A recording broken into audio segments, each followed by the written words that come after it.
Tim, I just have to say, that was so adorable.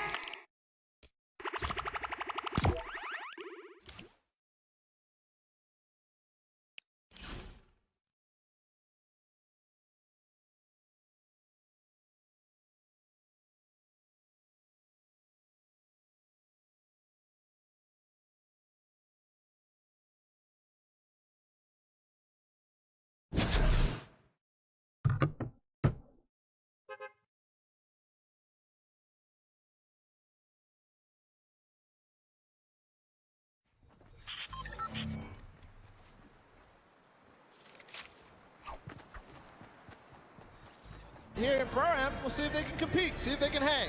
And I'm all about the flint knock plays, man. If you're bringing that out and you're going at people, I've seen some ridiculous clips that he's pulled out with it, but some more players who are capable of ridiculous clips, whether it's on the basketball court or on the Fortnite island. It is Aaron Gordon and Ali A. Ali A being one of the original Fortnite content creators. In July of 2015, he's awarded 2 Guinness World Records for his gaming channel. And then Aaron Gordon, the American professional basketball player for the Orlando Magic. He plays as both a power forward and a small forward. And as you can tell, he's not that small. He's 6'9" out there, looking to tower over and dunk on the competition. And we've seen him do it so many times in the dunk competitions.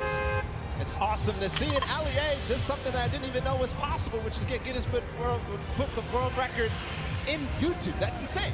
Record breakers all around him. Now another pair you're probably familiar with, Chandler Riggs and One Shot Girl. You saw them at the Creative Showdown. That is the most adorable way. And Chandler broke first, but Chandler Riggs, the actor and DJ, best known as Carl Grimes on The Walking Dead. And then One Shot Girl, the Fortnite YouTuber and streamer, previously had a PC world record for most Fortnite squad elims in one round when she was playing with some of her other competitors, Tfue, Cloaksy, and Nick A30. Let's have a listen in with what One Shot Girl said ahead of the competition.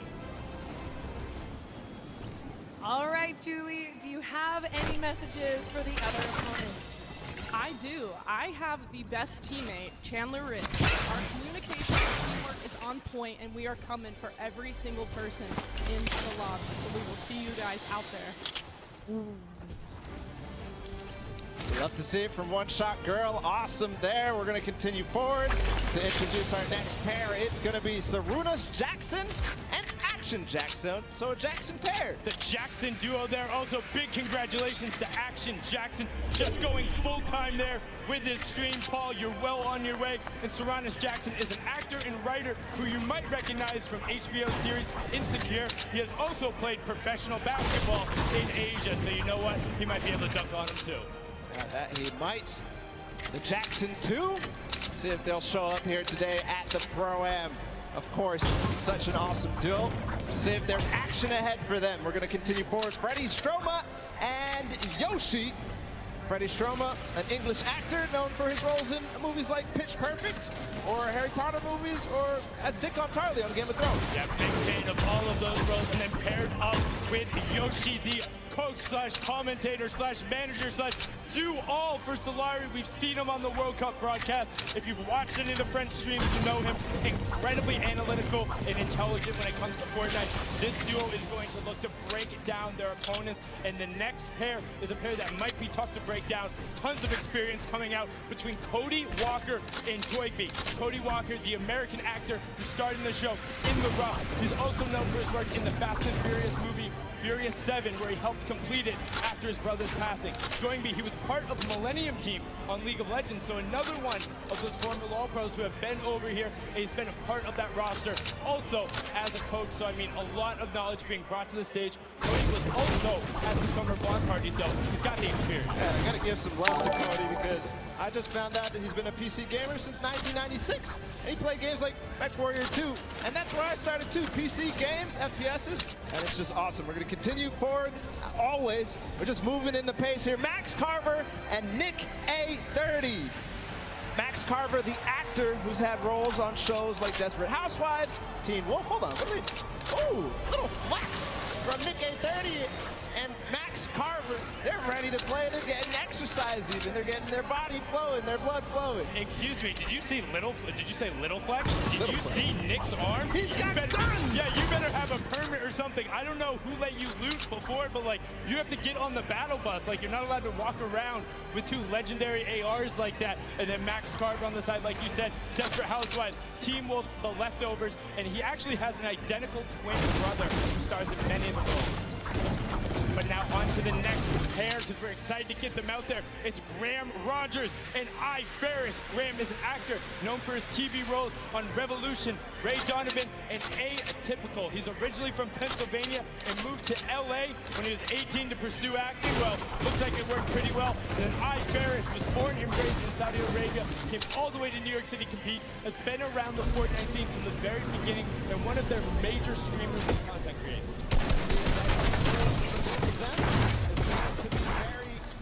If it's going to hold up, continue forward, and I think of people out there who are excited about them, that we're not excited about everybody. It's Sean O'Malley and Courage JD. Wow, listen to that roar, the other half of the Girthquake, and Courage just got knocked out. Sean did compete in that first Pro-Am as well. He's there, he's on the stage. These 2 towering, wait, what's going on right now? Excuse me, who? No. Hey, why do you have a mic? I know this is a very exciting time, but there's something very serious and near to my heart that I think we should take a listen to. Roll the tape. Hey everyone. As you know, streaming platforms like Twitch and YouTube have been around for ages. And very handsome, talented, good-looking gamers like myself need to take the necessary time to look after our old out of your gaming chair and you're just not as quick. Your jokes, well, they all turn to dad jokes. Hello, my name is Courage JD, and today I'm extremely excited to announce my brand new charity. It's a cause near and dear to my heart. It's for our good friend, Dr. Every single day. In the past 6 months, hand-eye coordination, eyesight, and his hearing has completely gone downhill. So please, join me in supporting the Geriatric Gamer Foundation so my friend, Dr. Lupo, can get the help he so desperately needs. Wow.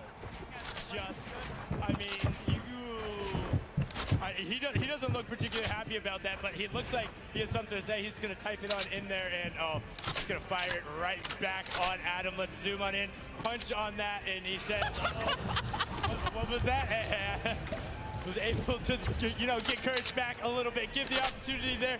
But you know what, Jack? I appreciate the fact that he used all the help he could get. Now we're going to go on to our next do something important.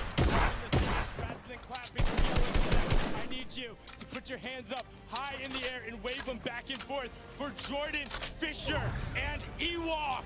Make sure you get a nice and loud, give him that applause. Jordan Fisher, the American singer, dancer, actor, quite literally does everything. I'm not even sure he's human. And then Ewok, the 13-year-old Twitch streamer, is completely deaf, uses ASL to communicate both with her partner and then uses the visual indicators. She's best known, well, for chasing down that man right next to her in the Pro-Am and making him pay.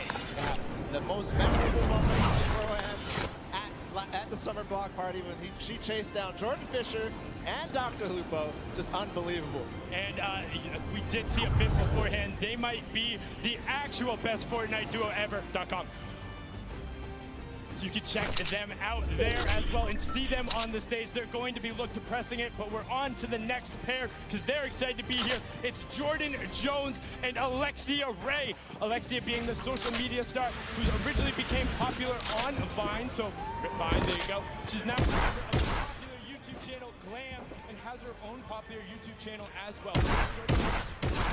On the dance reality show Abby's Ultimate Dance Competition in 2012. Since then, she's grown her own YouTube follow by making vlogs and music videos.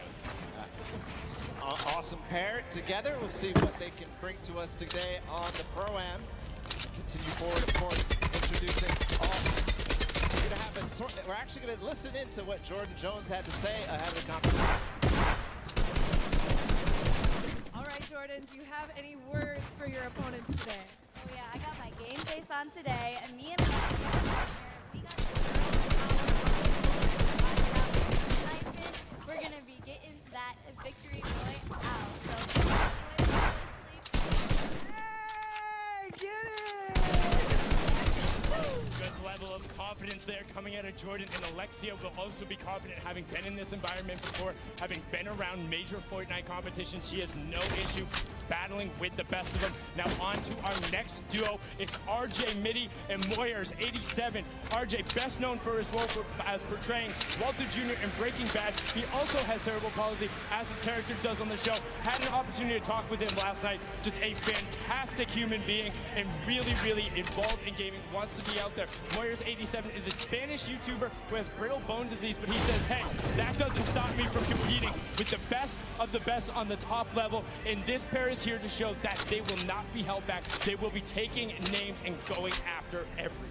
Yeah, part of the reason I love this duo so much is RJ Mitty does such great things, but also Moyers, I love his reasoning that he likes gaming because it gives him a window into doing impossible things, which is just awesome. So we're going to continue forward. Of course, it's Oak King and Sinu, who traveled all the way out from South Korea. There they are, and they're known for this. Sinu, one of the players who played at the World Cup, or the Korean Open. Are you watching that? That was the sickest intro I think I've ever seen. One, props to the cameraman too. Props to Zeno as well. One of the players who came over and traveled out of the Asia region to compete in NA West and came so close to qualifying a number of times. People were looking like, wait, who are these? Why are they on the scoreboard? Who is this? And he was taking names, and now he's here to compete on the main stage. On to our next duo, we have Dead Drevel and Oscar Lod. Dead Drevel is the Mexican YouTuber who currently lives in Chicago. He creates content across 3 channels and is a gaming and entertainment streamer. His 3 daughters are watching him today from Houston. Shout out to you 3 daughters and everyone out there with family in the crowd. Oscar Lord is an Argentinian YouTuber who plays Fortnite and recently started getting into his own music, trying to sing, and has found a lot of success and help there. And on to our next duo, we have Wermuturo and Chelsea. Wermuturo is a YouTube vlogger, gamer, and sketch comedian. He's been nominated for a number of awards for his channel, as this year, one of them was the top 10 Mexican YouTubers. And then Chelsea, a Mexican competitive player that came so close to qualifying. That's also he was just like, hey, I'm happy to be on zero ping. Nobody is stopping me now. Yeah, Chelsea had an incredible rise throughout the World Cup qualifiers. You touched on it a little bit, but a strong performer all the way through. He plays Fortnite every day, he says, so who knows? Maybe he'll win a lot of money for his charity of choice. I think he has the potential to do it. He is one of the most aggressive players there. And now on to our next duo. We have Greer Gamer and the Slayer 360. Greer, an actress and former beauty queen, best known as her role on Lisa Miller in the hit TV series Awkward. She held the title of Miss Teen Malibu for 2 consecutive years. That's the back-to-back. And she was Miss Regional California Teen in 2011. She also says she will never not play as Peach in Mario Party or Toad in Mario Kart. The Slayer 360, a YouTube from Mexico, who says that he cannot say the letter R correctly, but I bet he can roll it. Yeah, I bet you can. I definitely can't, so we have something in opposite, I guess. We're going to continue forward, of course. Zorman and Jared Abramson are joining us on the floor. There they are. Ooh, that's an awesome hair flip right there. Come on, Zorman, do it again. Just about to say, Zorman, all about the hair flip there. A famous Spanish YouTuber and magician. He studied programming and computer science. Jared Abramson is the Canadian actor known for his roles in American Animals, Hello Destroyer, and Travelers. But I think the more interesting the facts, he's a trained mixed martial artist and Muay Thai kickboxer. Has a record of 1-1-0 and 2-0-0 in each. But his MMA name, ready, Balla, get this? What? Really? Wolf Blood. That's terrifying. Like, don't want to run into anybody like that. Now, our next duo, Robles and Chigua. Robles, a well-known Argentinian YouTuber who lives in Ovaria, a province of Buenos Aires. Fun fact, he likes arugula and struggles to not eat it with every meal. And his partner there is Chigua, an Argentinian Fortnite player who used to play a lot on console, but now he's wanted to up his game. He's gone to keyboard and mouse, and he's seen a lot of success in rapid growth. That's awesome. A lot of players are doing the same thing, making the switch to controller to PC, so maybe some people will become fans of him. Next duo is David Williams. Williams and Wildcat. David Williams being the professional poker player and popular Magic the Gathering player. He also competed on tons of awesome shows, such as Season 7 of the popular Fox show MasterChef. And honestly, if you want to cook for me, let me know, because he's looking to try and open up a restaurant. I'll come through. And then Wildcat has been around the scene forever. He's been playing games forever. You can check him out. We have a soundbite from both of these guys. Let's listen in to what these two competitors had to say. All right, guys, what message do you have for your opponents? Marksman and JT Brown need to stay on the far side of the map, avoid us if they want to have a chance to do well. The other teams are in trouble. Most of the celebrities this year are pretty bad. I've seen a lot of these Pro-Ams. Unfortunately for them, I might have more hours playing Fortnite than most of the pros. I mean, I play all the time, but they're lucky. I get handicapped. I usually play on an iPad. Today I have to play on a controller, Xbox controller, but luckily I brought my Xbox with me. Been in the hotel grinding. He's been exploring New York City. He doesn't need to practice, but I'm ready. All right, good luck, guys. Wow, wise words from them there. And also calling out their buddies a little bit, saying, hey, JT and Marksman, don't come anywhere near us. But our next duo, we have Michael Dreyer and Myth. Myth being one of the original builders in the community, all about it, getting a little bit in there, all about the dance moves. Myth was the one who pioneered a lot of the initial meta, encouraged people and pumped positivity into the community. Very popular streamer. And then Michael Dreyer is the American actor best known for his roles on Mr. Robot, Deception, and Sneaky Pete. In 2018, he ran the Honolulu Marathon and will be running the New York City Marathon in 2019. Next up, we have Max Wax Motif, apologize for that, and Yusuf, the Australian players. The first one, Wax Motif, the Australian DJ and music producer. It has influences from R&B to disco to UK bass, so all over the place, really, for Wax Motif. Yes, of course. Yusuf K, the American YouTuber who's actually based in Sydney, in South Wales. He likes to keep his content humorous. I always think of him as the player who tried to knock somebody off the mountain with a shopping cart in the first Pro-Am. He was not successful, just to let you know. But on to our next duo. Alexander is the Japanese-Peruvian actor and model who has so many names that are amazing, but the last of which is Diablo. And then you have Vodka, the Japanese YouTube personality, whose skill level, he says, is as good as some of the best pros around the world. He says sometimes he has a bad mouth, but a gentle heart. Mr. Ray will help you fix up that filter here with a family-friendly audience, but they look excited to be here. And look at those shades on Alexander. Yeah, those are stylish. I wonder if he can see inside, though. We're going to continue forward. The Japanese players. It's Ellie and Nekuka. Ellie, who joined us in the last Pro-Am, he's a Japanese dancer and performer for Japan's #1 boy band, Sandaime J Soul Brothers. Yes, he also has a solo rap project where he goes by the name of Crazy Boy. So let's see if he can get crazy on him today. And then next one is partner, the Japanese Fortnite streamer, who is pumped to be here, excited to take it on. Let's hear what Ellie has to say before the competition. All right, Ellie, do you have any message for your opponents today? Okay. I'm from Tokyo. Watch out for Crazy Boy. Sayonara. Bye.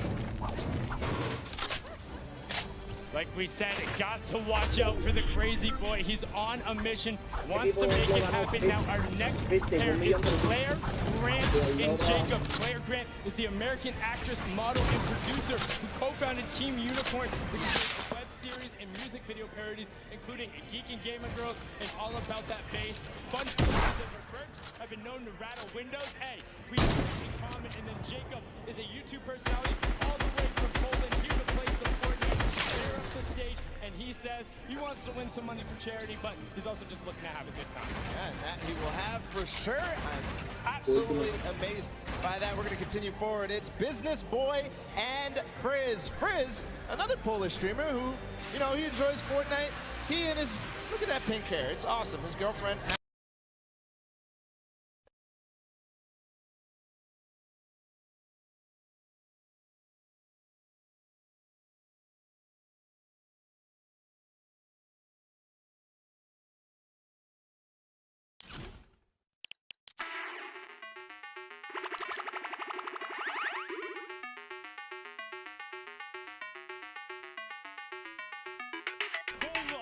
Pergola being one half of the Phantoms duo who's competing today. He was also an actor turned DJ. You might recognize him from shows like That's So Raven, The Bernie Mac Show, and Misbehave. Now, Symphony looking fantastic today. Definitely showered, got the gel in his hair. All about the streams, the content, and the fast edits.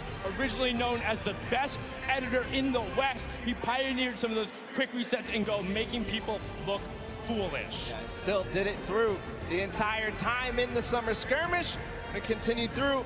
Kyle Catlin from the Phantoms as well. And you heard Sundown say his brother was a teen actor. He was also a teen actor. He played on shows just like The Bernie Mac Show, which we already talked about, and 10 Things I Hate About You. And they became the duo that you know them about. It's the Phantoms. Moving forward as well, his duo partner, Kay. We just saw him perform in the Creative World Cup. And he's a British YouTuber, Twitch streamer, org owner, all this sorts of stuff. He's also known for the meme, you know it.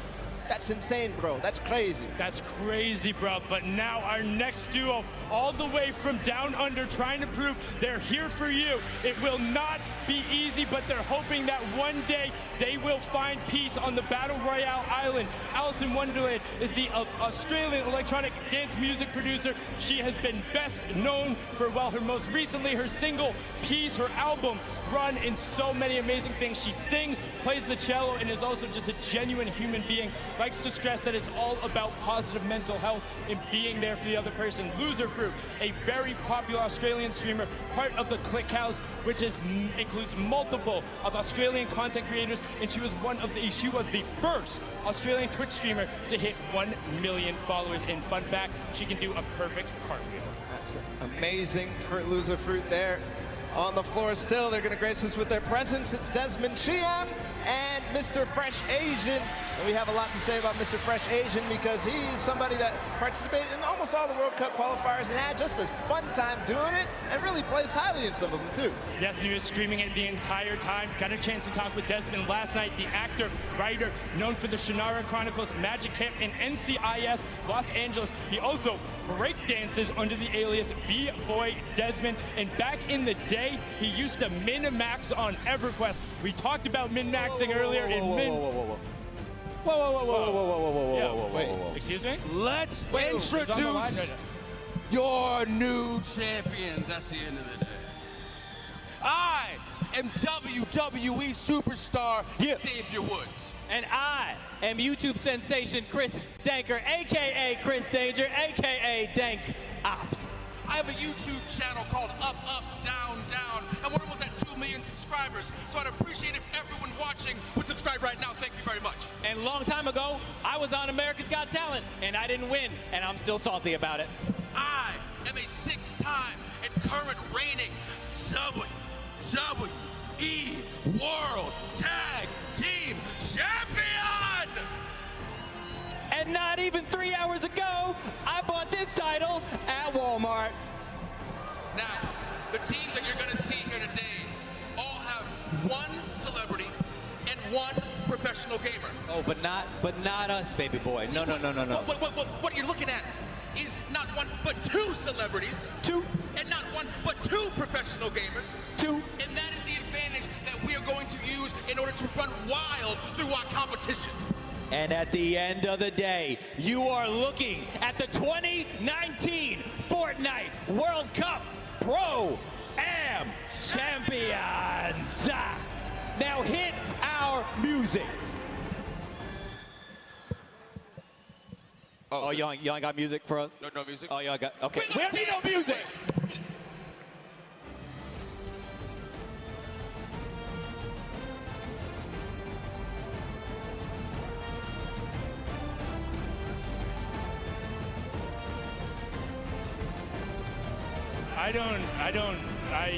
You know what, Xavier? Thank you so much. It seems to now be a tradition. The first Pro-Am, he walked in with CDN the third on his shoulders. The second one, he crowned himself king before the competition, and now he just hops on the line, grabs a microphone, and declares themselves the champs with belts. And also, the disparity between those belts is moderately hilarious. It is hilarious. And for the next time, can we get them some music, please? Yeah, I was just about to say that definitely we need the music, because if Xavier's going to be up there, like you don't even see anything happening, but he had That was a lot going on, but enough of the interruption. We need to get into the last fifth of the players. It's Liam McIntyre and Lachlan. Lachlan, of course, being the Australian gamer known for posting Fortnite and Minecraft-related content on his self-titled channel, which has earned more than 12 million subscribers, has been around the scene from the beginning, played in the creative before this. Then Liam McIntyre, the Australian actor, best known for playing the lead in 2 of the Spartacus series. He has also appeared in Legend of Hercules, The Flash, Gears of War 4, and Holt, amongst many other roles. And fun fact, he's never tasted Coca-Cola. Well, you're not messing a whole lot there. Continue forward. It's Pai Tamben Joga and Detonator out of Brazil. Pai Tamben Joga is the Brazilian YouTuber. He told us he actually only played Battle Royale, and he won his very first match. But then, wait, what is that beard? Is it you're looking at the beard. I'm looking at the Brazilian national team, like almost Fighter Lord Detonator, having none of it. They are. You know what? I just want to hear what Detonator has to say, because that is incredible. Everything about that is amazing, and please tell us more. All right, Detonator, what is some trash talk you have for your opponents? If you are my opponent, you'll be eliminated. Don't cross me. Don't do this, because you'll be eliminated by the power of the heavy metal from Detonator. Looking to eliminate everyone in his path. That was the complete opposite direction I thought we were going with that. So let's get on to the next pair. Another Brazilian representative is Edukov and Flakes Power. Edukov, a 28-year-old Brazilian YouTuber, recently moved to the U.S. to improve his English and currently lives in Florida. On top of his hyper-successful daily vlog showing his day-to-day activity, he streams games like Fortnite and Minecraft. And then Flakes Power, content creator who also came from Brazil, has played in a number of big competitions, has been around, and he knows his way around the competitive community. Moving on forward, it's Kaumura and Kalango. Kalango, the Brazilian YouTuber, so we're continuing on the Brazilians. And Fortnite player, obviously, otherwise he wouldn't be here. He's only been a pro Fortnite player for 4 months, but he says he's somebody to look out for. Yes, and then Kyle Murrah is the businessman, podcaster, and musician who's been creating content for almost 10 years, and recently just did his own talk show. Just after them, we have PC Siqueira in 7. PC Siqueira is the Brazilian YouTuber, presenter, and comic book colorist. He makes a lot of content for the TV and online, and he has a famous chihuahua, and his name is Lunina. And now after that, you have 7, the Latin American YouTuber who looks pumped to be here. Unfortunately, I don't know if you're going to need that crutch, but oh, his back hurts? Oh, okay, gotcha, it's an old joke. Dr. Lupo, maybe you got that. That was a little over my head, but you can see 7 looking to rep, excited to be here. I've seen they've been putting time in the practice room, so they're taking this seriously. And gracing us on the floor with their presence, it's Jeremy Ray Taylor and Slavo Man.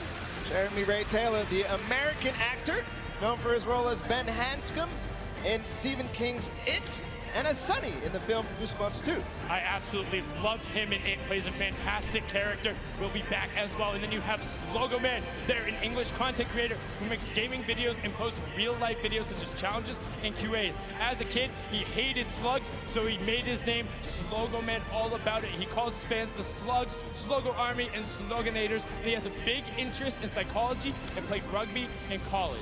And the guys that Wildcat warned to stay on the edge of the map, it's JT Brown, and I'm Marksman.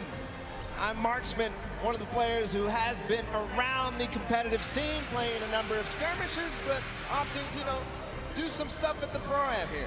And now this is JT Brown's 3rd Pro Am. The pro NHL player is looking to make waves. He's become a big Twitch streamer and being involved in the community, and he gets a lot of the other NHL guys involved, and has done a great thing with his organization as well, bringing athletes into the world of competitive gaming. They are a pair to look out for, because Marksman has competed on basically every level of the game, and he knows how to pull out some tricky plays. Speaking of tricky plays, another duo that's experienced both at the Pro-Am and the competitive scene is Mackenzie Boyd and Fear Itself. Yes, Mackenzie Boyd is the American singer-songwriter originally from Lafayette, Louisiana. He competed in the last Creative Showdown on the Chicken Champions, had amazing plays, also known for his song Roses and Little Half Moon competed on American Idol. Fear itself, the former retired professional Halo player, somebody I grew up watching and seeing like, wow, competing on that main stage, has played on teams like Final Boss. He named himself after Franklin Delano Roosevelt's speech because he thought it sounded cool. Now on to our next duo baller. It's Joey Fatone and Expert Thief. Joey Fatone, a lot of people. He's the American singer, dancer, actor, and television personality, best known as the member of the classic boy band NSYNC. 2007, he came in second place on the ABC reality show Dancing with the Stars. Joey says he loves VR games and plays them with people all over the world at 3 a.m., but let me tell you here, this ain't a VR game, and it ain't 3 a.m. No, but he has great footwork. And Expert Thief, the YouTube gamer and rapper who does gaming commentaries. His adopted name is Kevin, while his birth name is Dante, with the latter being his stage name. He's been creating content for 13 years, doing vlogs, skits, and more. And we had an opportunity to catch up with him and hear what he had to say before they took the stage. All right, Expert Thief, do you have a message for your opponents today? All I'm going to say is watch your back, because I'm going to be right behind you, and I know how you build, and I know how you play. I've been studying, okay? And I'm really sneaky. That's all I'm going to say. All right? This is especially to you, Tifu.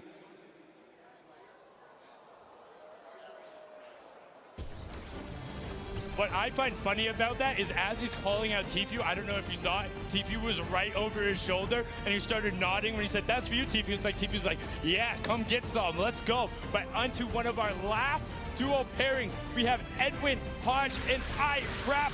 Fraps is the German YouTuber. He's been around the scene for a long time, makes a ton of content. And Edward Hodge is the actor, best known as playing Dante Bishop in the Purge film series. Breaking the Dance moves out right there. And is the only actor to appear in all of the first 3 films. And he says he is addicted to golfing.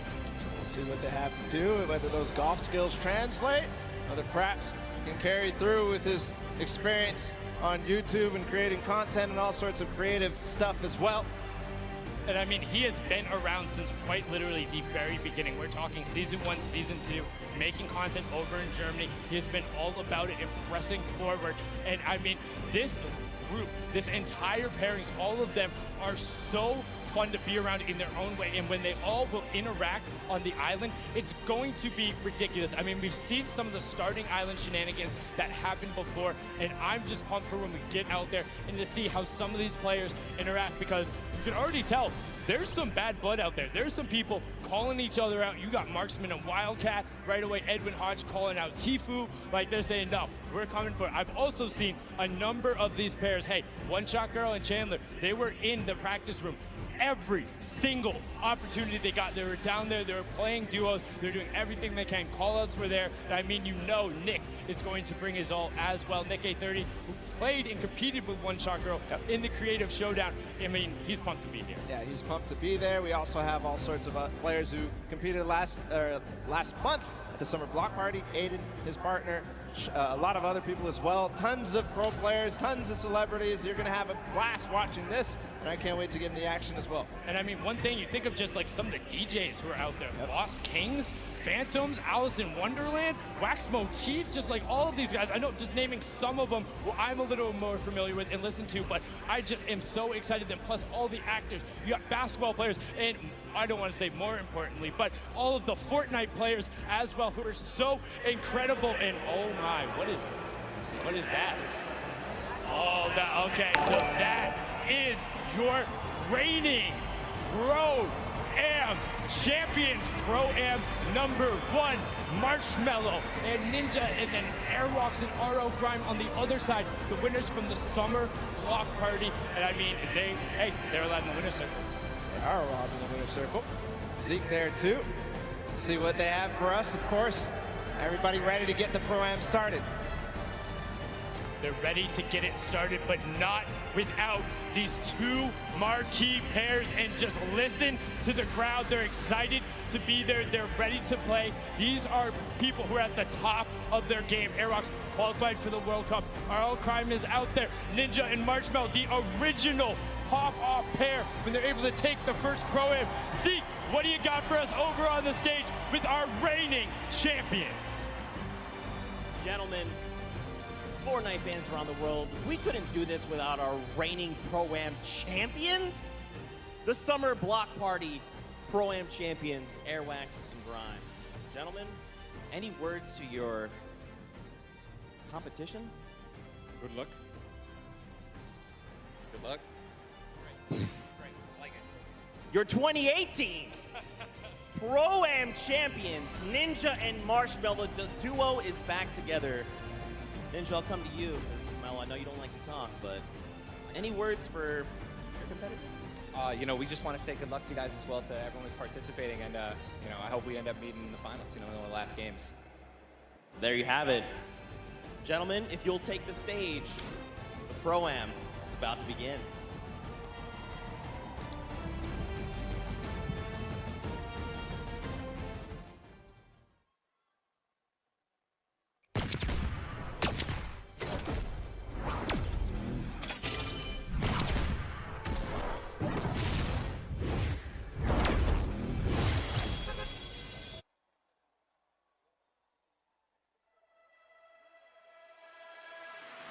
I'm coming for you.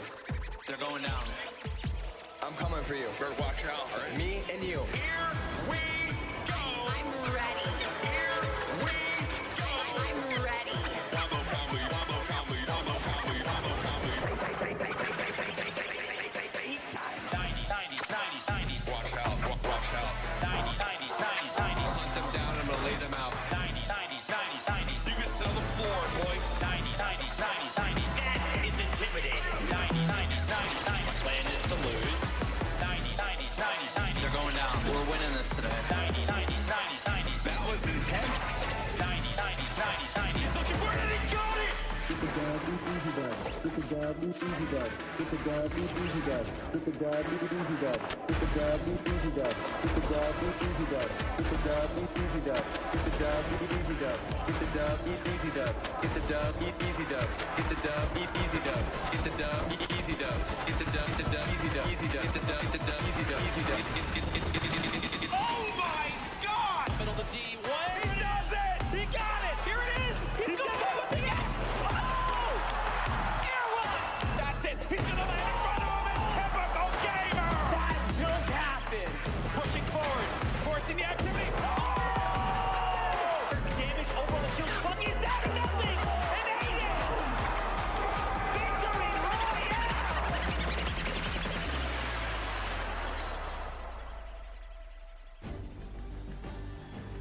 Ladies and gentlemen, welcome to the Fortnite Pro-Am Part 3. I'm Golden Boy alongside with Monster D-Phase here, the Boricua boys back in our hometown of New York City. And we couldn't be more excited to call the action here today because it's going to be a good one. The players loaded up on the stage. Monster, I think we're going to be in for a banger today. Yes, we are. Banger like that track. Mike Realm just dropped some beats on us. That was so fire. Yeah, it was pretty good. I mean, you know, little warm for me. Good thing I had some pancakes standing by, you know? We got all kinds of stuff ready for you guys today, that's for sure. I've known Xavier Woods for a very long time, and I've always asked him, where do you keep getting these pancakes from? So I finally decided to steal some for myself. They're going to go bad eventually, but might as well. Have a stack of pancakes. Yep. Because you're my friend. And we got them here, and we're ready. So just like right. that. Well, let's go through the format and see how this whole thing's going to work. Get you guys up to speed in case you're joining us for the first time. This is how it all plays out. When you hit 15th place, you get yourself 3 points. When you get to 10th place, you get 2 additional points, making it 5 points total.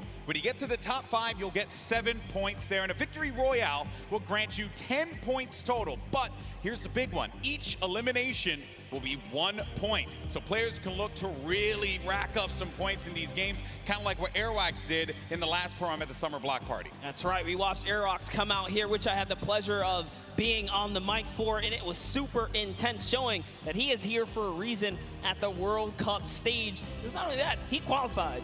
That's right. He qualified. His talent is something that we all have to take note of. He certainly is going to be one of those players that we look at on that stage and you think is going to be a threat to each and every one of the duos that are going to be in that island. But he got some formidable threats out there as well. You know the crowd, they cheer for Tfue, they cheer for Aiden, you know, Cloaksy as well. There's some great players that are going to be out there. And to top it off, they got some great duos to support them as well. And that's going to be the difference maker here, Monster. That's because right. every time we do one of these Pro-Ams, it's always about that duo partner, right? Yeah. Like, how do they complement their teammate? Exactly, and with that, is it going to be enough? Because they're fighting for a lot of prize here. So we're going to jump into that and see if that duo can carry you all the way through. That's right. The money that they're going to be playing for here today is for charity. Keep that in mind. So let's take a look here. First place is going to get $1 million toward the charity of their choice. Second through 50th, everyone's going to get money, okay? And no one's going to walk away empty-handed here. 500 grand for second place. So the difference between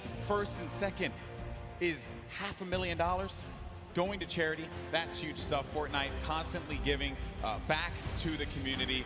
And here's the deal. The reality of it all is that we could very well see, given how this format works, a new champion. There could be a new duo that is going to be walking on that winner circle. It may not be Marshmello, it may not be Ninja. 2018, Fortnite was played in a very different way. That's right. And then Airwalks with that dominating performance last time. One has to wonder, Monster, could he repeat that again? Look at the people out there in the crowd chilling out, having a good time. They don't want to be seen on camera. I respect that. Wave. I feel bad. See us on you. I feel bad because I know a lot of people don't want to see me on camera. Because his shirt's probably, you know, killing your eyes right now. No, don't worry. Both of our clothes are just screaming out. You know, I look good. Here. My mama told me I look good. She's in the house, so I figured I'd do that there. Have fun with it, right? Why not? We're going to get started with the game here in a little bit, folks, and we're obviously looking forward to seeing these players take the stage. But before we do that, we actually have Aiden standing by with his duo. Pookie, what you got for me? Thank you so much, GB. I can assure you, you guys both look great. I can see you from all the way over here, but I am joined by Aiden and Robert Abassi from Lost Kings. They came in second place at the Summer Pro-Am, so you can bet they are here to take first place today. Have you two practiced at all? Yeah, we talk a lot, so we have a good idea what we're going to do. And especially playing in the last one, we're familiar with each other, which I think helps a lot. Yeah, definitely. Having that team synergy definitely helps. Now, Aiden, you are no stranger to playing in LAN environments, but this one's a little bit different. Who do you have with you here today? I have my mom and my dad, my girlfriend, and my 5 mods. I hear them screaming back there. I love you guys. That's incredible. You have such an amazing support system now. You guys are playing for charity. This is a massive event. Do you want to talk a little bit about that? Yeah, it's an honor to be here, and the fact that Epic Games provides everybody with the opportunity to play and, you know, for charity and just make money for themselves, it's crazy. So, yeah, I'm honored to be, you know, playing for Wounded Warriors, and I'm just going to enjoy this moment. It's great. Perfect. Thank you so much. And just one more for you. Now, you are a DJ duo. Is your counterpart at home watching right now, or is he here? He's playing. So my duo partner's playing with his duo partner for the World Cup tomorrow, so we're about to take over. Interesting how that worked out, isn't it? Yeah, it may have been set up. May have been, definitely. Well, good luck today, guys. I will definitely be rooting for you. GB and Monster, back to you at the desk. Always a pleasure to hear from him. I remember meeting Robert Abassi last Pro-Am, and he was so into it. He said, I just want to go home now and just practice. And we talk about picks to win, and second place last summer block party at that Pro-Am, as we had mentioned, was Aiden and Robert Abassi. You know what? I'm going to make a bold proclamation here, Monster. I think they're going to take it. I think Aiden and Robert Abassi are going to take this year's Pro-Am. Well, I'm going to have to, you know, stagger that and bring back, I don't know, maybe an old rivalry, because this time, yeah, we have Nick Merckx here. How about I put my money on Nick Merckx, and you put your money on Aiden if you want to do that. Okay, interesting stuff, interesting stuff. Well, one player here that everyone obviously wants to see succeed is Tfue. We actually had an opportunity to get some words from him. Let's check it out.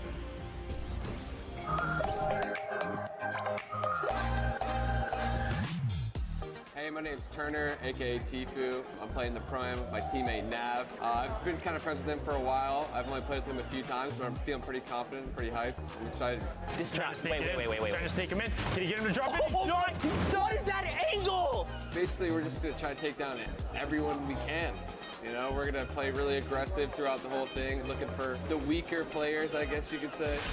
The biggest threat is probably, once again, Cloaksy. I said this last Pro-Am. He's really the only big threat that I see here. Airwalks, that guy's a bot. Ninja, he's a bot. Cloaksy's aight, but me and Nav are gonna stomp them all. So. My current favorite weapon is probably the combat, just because it's so versatile. You can use it close range, medium range. even long range at some instances if you need to, you know, pick somebody's health off little by little. I'm donating to the Action Sports Foundation. Basically what they do is they help special needs and handicapped people with, you know, physical therapy, action sports, like whether it be skateboarding or riding, you know, in a skate park on a wheelchair or anything really. My experience in New York so far has been pretty dope. You know, I haven't really met too many people yet, but I'm excited to meet all the people coming from different countries, even people that just came up on the scene that are new that I've became friends with over the past few months. So pretty excited to meet all of them, have a good time. Other than that, you know, I'm ready. Tfue had a lot of strong words for his opponents. And, you know, calling Ninja and Airrocks a bot after they had won Pro-Ams, and he hasn't. Some bold words there, Monster. You gotta love Tfue. Always ready to paint a story, create a rivalry, right? And then just make it interesting. I mean, look the way he's dressed. He's got his vest on.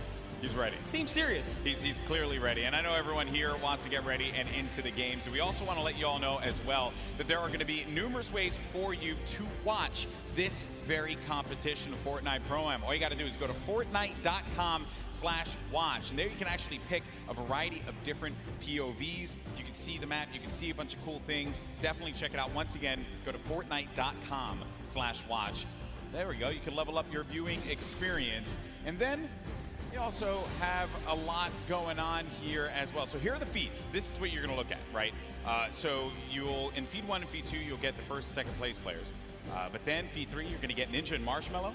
And then on feed 4, you're going to get Airrocks and RL Grime. So this way you can see our defending champions in their perspective and how they're going to coordinate. You also got Nick 30, Max Carver. Let's not forget about Courage and Sean O'Malley, Doigby, and Cody Walker. And then for the Latin American community, you're going to have Flakes Power and Anderson Silva. So lots of great perspectives there. Also Asia as well. It's going to be Ellie and his duel. So there's going to be a bunch of perspectives for you to check out. Fortnite.com/watch. Don't forget about that.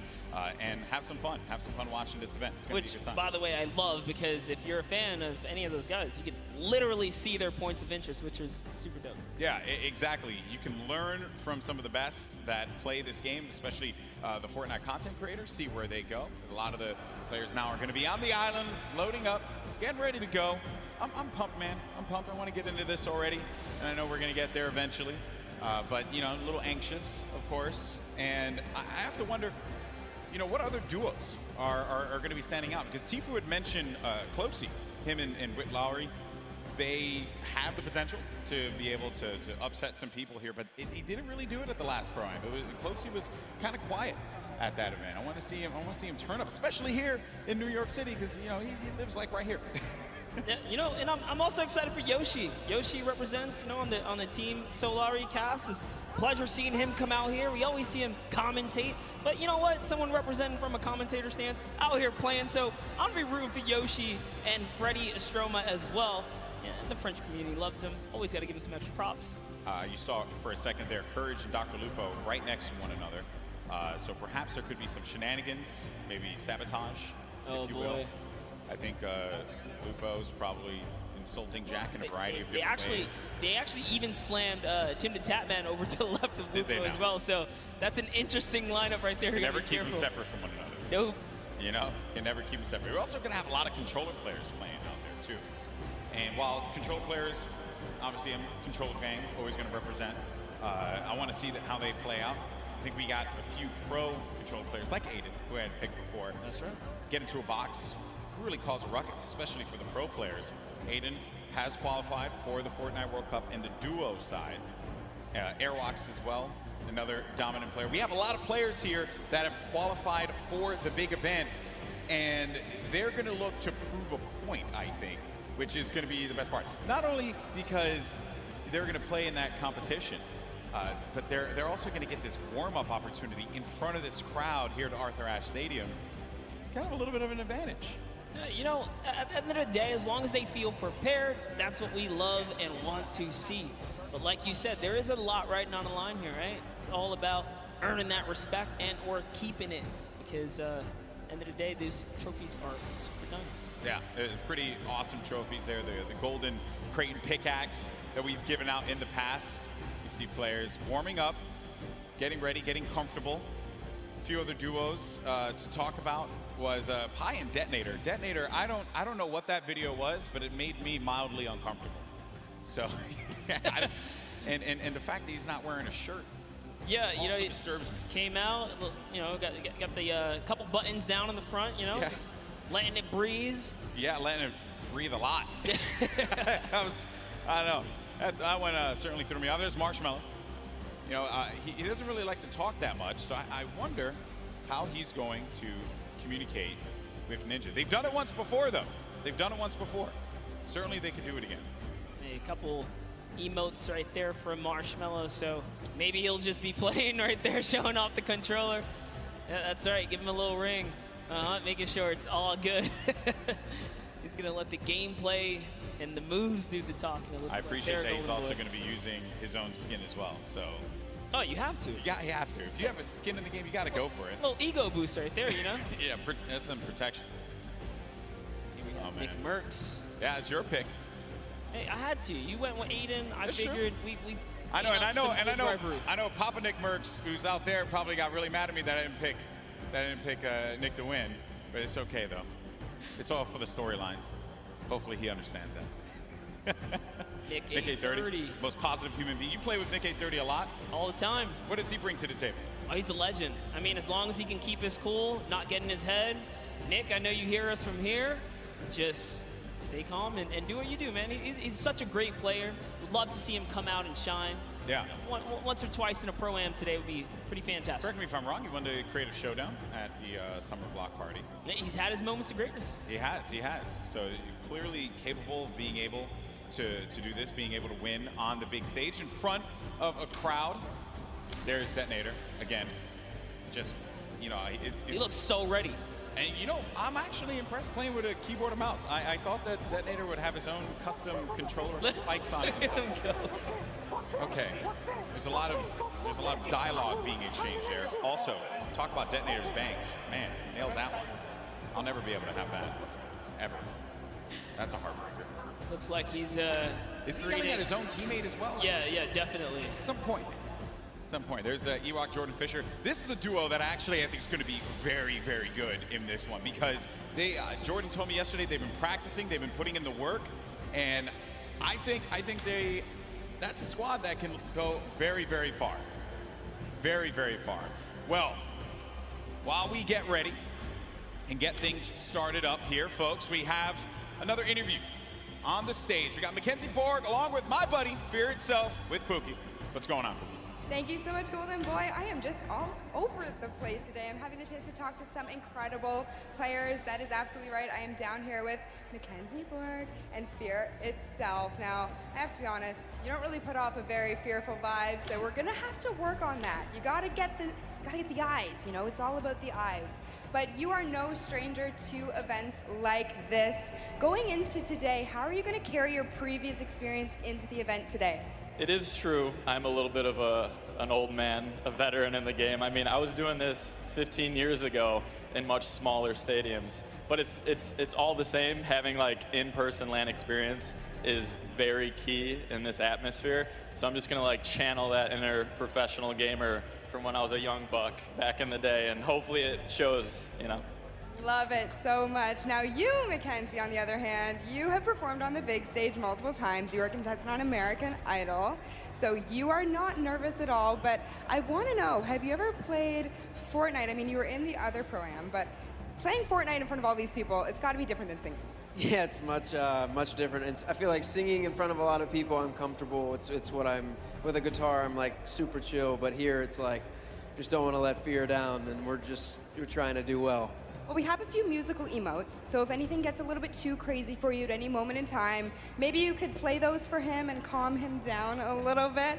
That might help. Now, have you two played together at all? Do you have any kind of strategy going into today? We practiced a total of about an hour before this event. So we got all the practice, all the strats in the world. Don't you worry about it, Pookie. Oh, and you just, I guess, don't want to tell me about it, right? Oh, yeah, top secret stuff. Oh my goodness. All right. I might be able to get a little bit out of you later. But in terms of, taking your experience from the previous Pro-Am that you just played in the summer, what are you going to do the same, differently? Anything you're going to want to tell me about? I think I'm more prepared now for the chaos and the hecticness between like the crowd, the subwoofers in the stage, and just the overall volume. It's not like sitting on my couch at home playing Fortnite. It's a completely different experience. It's definitely different. I mean, if you want to put your feet up at one point, we can get you some Cheetos or something. It'll be great. I'm trying to get into the more serious mode right now. I'm flipping the switch. Fear's got the switch too. We're switching it. My goodness. Well, you guys heard it here first. These guys are locked in, so I'm going to let them get a little bit more practice. Golden Boy and Monster, back to you guys at the desk.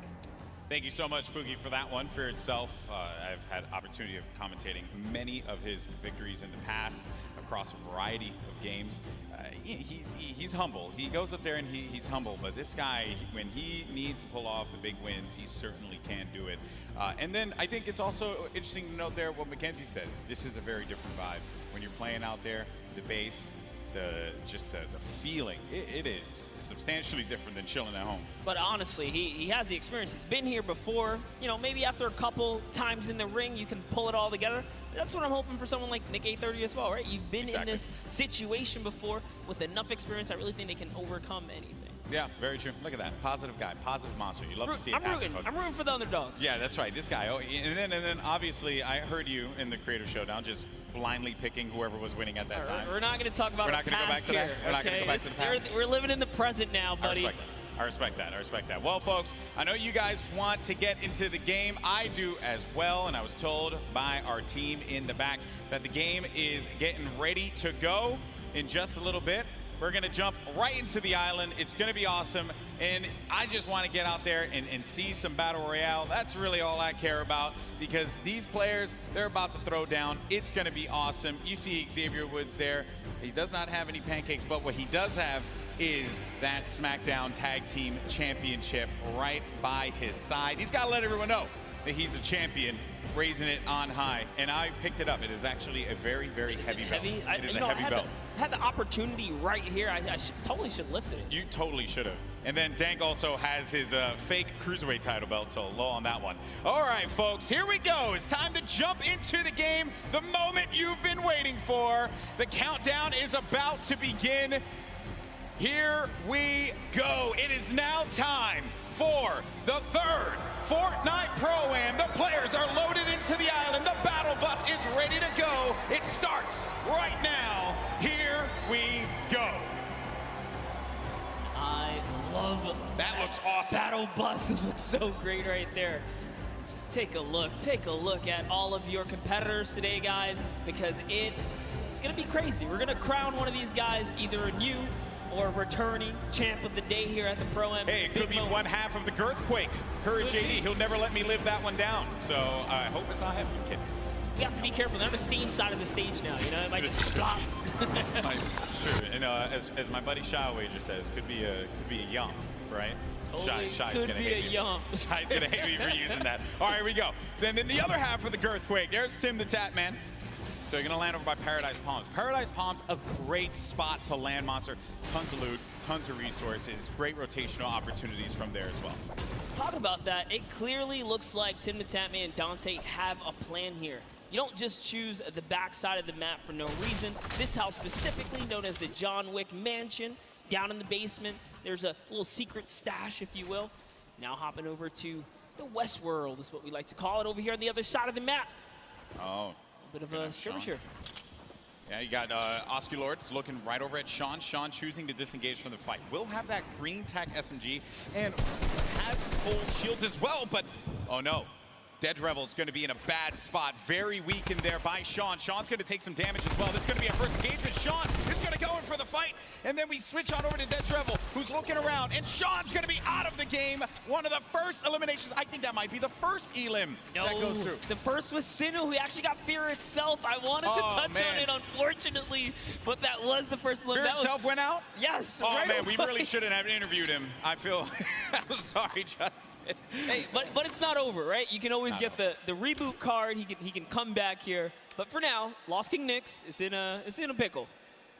This is rough. Rough for Nick to be in here.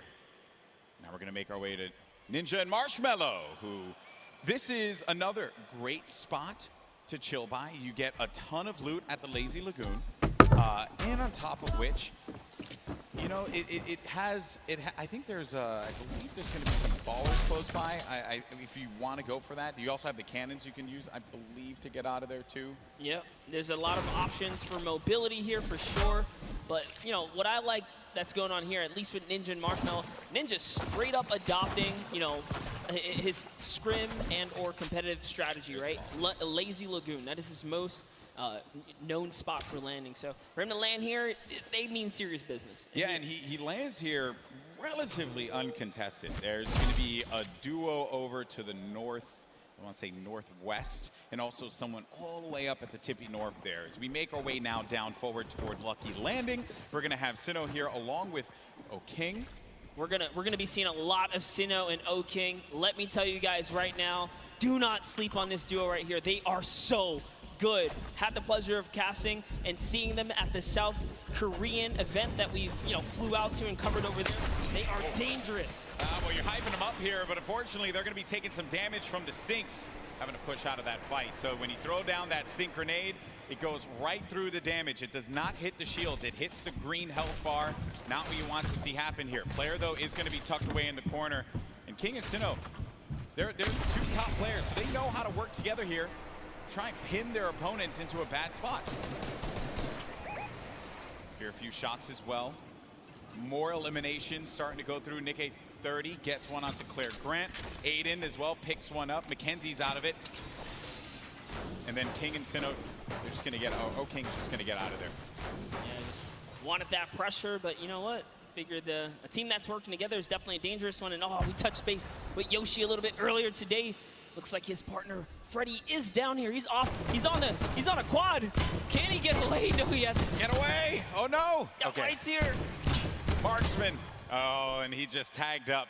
He tagged up the quad a few times. Did manage to hit him. If he would have picked up that infantry, could have had that pinpoint accuracy with that weapon. Probably could have provided a little bit more for him there, but it's also going to be a player up above. There goes the infantry rifles I mentioned before. It's such a precise weapon to take advantage of. JT Brown, they're looking around. Gonna have Jeremy Ray Taylor up above in that box there, Monster, and they're gonna be split up a little bit because they want to clean up this player around, see if they can get any of the resources. And they did convert it right there, and a little nifty trick Marksman used there, pulling out his pickaxe to reset his reticule so that his crosshair kind of tightens up just to make sure he can be as accurate as possible. So many nifty tricks, and this is why this is the Pro Am, right? You have the pros, and then you have your celebrity counterparts helping them out, and Marksman is showing that he knows what he's doing. Yeah. Looks like he's confidently ready to push as well. He might. Exactly, and then we saw Ninja and Marshmello there on the corner of your screen for a moment, continuing to loot up. Players pushing around the side here. This is going to be coming from the west. GT Brown looking to get vision. He has that snipe out. Maybe he can get a connection perhaps, but it's going to be Marksman looking for the opportunity to take advantage of that heavy AR. Yes, I love this. JT Brown ready to back him up. He's got extra shields and everything. He's got that legendary sniper. He knows exactly where this player is at. Just looking for a small peek right here. He might take his face off. We will see. He's playing with a lot of confidence too. You can tell in the movements. JT Brown has played in multiple, I think he's played in every single Pro-Am that we've had. So no stranger here to this big stage. And then they're not really going to go for that fight. There wasn't really much of a reason for them to try and push in for that fight, Monster. That player did have that natural high ground. If JT Brown would have gotten the connection with the snipe, that would have been great. But you got to think about this, the storm, as it pushes on in. Now these players, you're going to take a little bit of damage here, but you have a lot of bodies scattered around. Junk Junction, Polar Peak, Happy Hamlet, even Lucky Landing. There's a lot of players that are going to be on the outside, but this circle is going to be pushing in, centered more toward Dusty Divot. So you're going to have that big circle around here. You're ticking for 1 damage per second as well. You got to start to make moves quickly. Yeah, Slogo Man does not want to play around here. He does not have anything to heal with in this moment. He has a glider redeploy. I mean, he can use it to get away, but with that one person trailing behind him, that was that Bai También. You did better. I didn't even try to. I didn't even attempt. Hey, it's a little bit of Spanish right there, but hopping over to Ewok and Jordan Fisher. You got the accent. You got the capability. I respect it. I can pull it. I know you can. All right. So Ewok and Jordan Fisher. This duo at the summer block party. Ewok hunted Jordan Fisher down. Enemies have become friends here. And with the baller and the shadow bombs, they're going to rotate on out, get to the safe zone. A few players are going to be around here as well. And Ewok just tagged him. Take full advantage of the ping system, right? When you're able to do that, that helps so much. Sometimes you don't even need to use your words. You can just use the ping system to relay where the threats are going to be. Exactly, and that's what Ewok used as their primary form of communication here. Just going to lay down some fire. Didn't quite connect, but it's all good. Can she get a couple more shots? If they catch an advantage, we saw what she did last time to Jordan Fisher in the previous 2019 Pro-Am, right? The last one that just passed by where she made her debut. She pushed all the way across the field. She showed. Ewok gets very aggressive. She will get down. Living up to that Ewok name. You know, Ewoks will just go and bite your ankles. So that's what Ewok did in that last Pro-Am. But now we're going over to Neo Tilted. One Shot Girl Chandler Riggs. We're going to see Kyle K and Kyle Kaplan up above. And there's K. Crowd popped for him when he had come out. Kyle Kaplan as well. I like how Kaplan's got his marshmallow fit on as well. Not trying to throw us off at all. You know, honestly, that's like, I wouldn't use this, right? If you wear this fit, you're tempting other people to be like, dude, that's marshmallow, isn't it? Right? And then they just want to push. You're not wrong there, buddy. I'd love to catch a highlight, right? Yeah, it's like, dude, I'll push him right now. Exactly. Right? You're not wrong there. I mean, that certainly can be a thing that players see and they're like, wait a minute, maybe? But if a lot of people who have studied Ninja's gameplay know that he is going to go over to that Lazy Lagoon area. But we make our way now to the lava areas near Pressure Plant. This is where Marshmallow and Ninja are, and there hasn't been a lot of activity right now, right? It's been a little bit of a slower game, but that's what I like to see, right? You and I, we've been casting endgame after endgame after endgame in the Fortnite World Cup online qualifier, so it's nice to see some strategy, some rotations go into place here, and players really being methodical where they're going to push at what point in time. And Ninja, he's getting ambitious with these shots, managing to connect that infantry rifle, the purple infantry rifle, so good. Yeah, Ninja actually one of the advocates for playing with weapons that are not necessarily popular or cool at the moment, tends to play with things that are different. So before the infantry kind of, you know, rose in popularity after the changes, he was already running it, you know, deeming it one of his favorite weapons to kind of play with. He's always been like that in any game that he plays. I remember many times casting him, whether it be Halo or any other title. He always goes for the road less traveled and does a lot of damage there with that infantry rifle. Look at these players as they fly about through the jet streams. Myth on the other side as well. With his duo there. It's got to be Oh no, Tim the Tatman. No, Tim, no, Tim. And you know, he landed extra quickly. He got picked off from the sky. I don't want to say it, but he was literally swatted like a fly right there. Oh, that was too easy. Taken right out. Tim the Tatman goes down. There's no friendships here in the Pro-Am, people.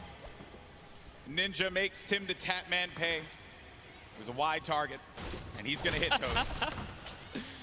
All right, so there he has his ball. He's going to get a bunch of extra goodies. And oh no, Ninja's ball actually flew off into the steam vent, and it's gone. Yeah, I think he ended up going with it. Hopefully he did. Yeah, so he ends up getting the ball right on back.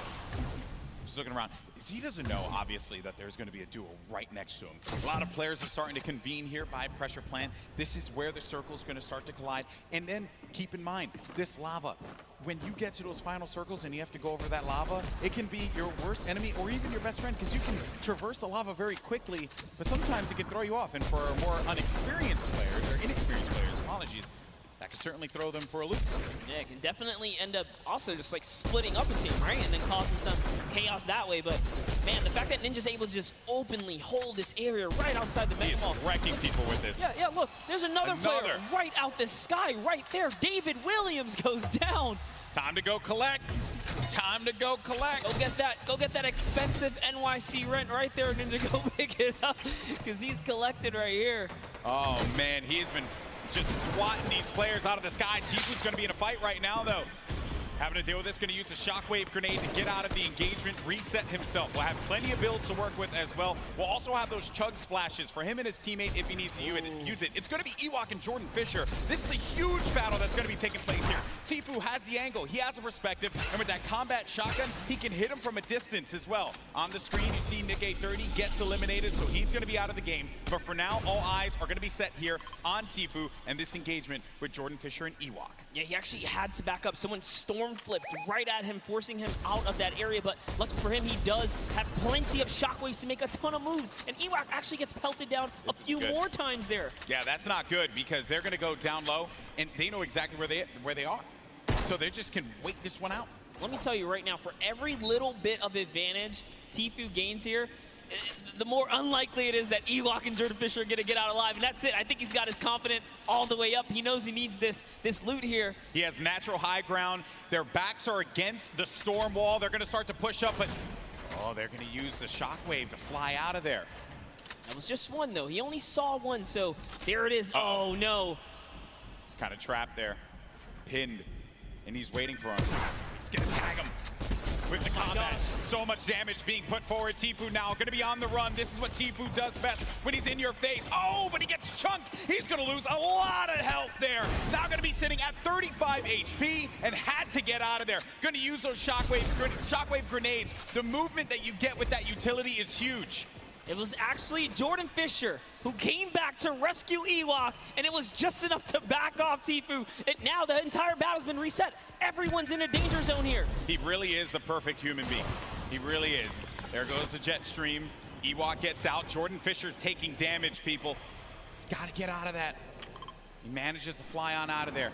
Now, the concern I have for Ewok and Jordan Fisher, they got to get back together. Yeah, but not only that, Tfue knows he has to get an elimination here. They are desperate. They're in shambles for gear here. And an artillery strike actually being rained down. Tfue is forced to be on defense. He's far from his teammate Nav. But look, Edwin Hodge and Props right here. They don't have health either. This is the perfect opportunity for Tfue. A lot of players are going to be very, very weak. Yeah, and he gets an elimination on Edwin Hodge. That's going to be Tfue's 4th elimination. Nav has 2 of his own, 6 points total. Oh, there was a trap there! You never suspect the trap, Tfue! Oh, my word! He is disgusted with what he just saw. Nav should be able to get him, though, and they'll get back into this. He does have launch pads, so they can use that to get back into a safe position, but they don't have heals, Monster.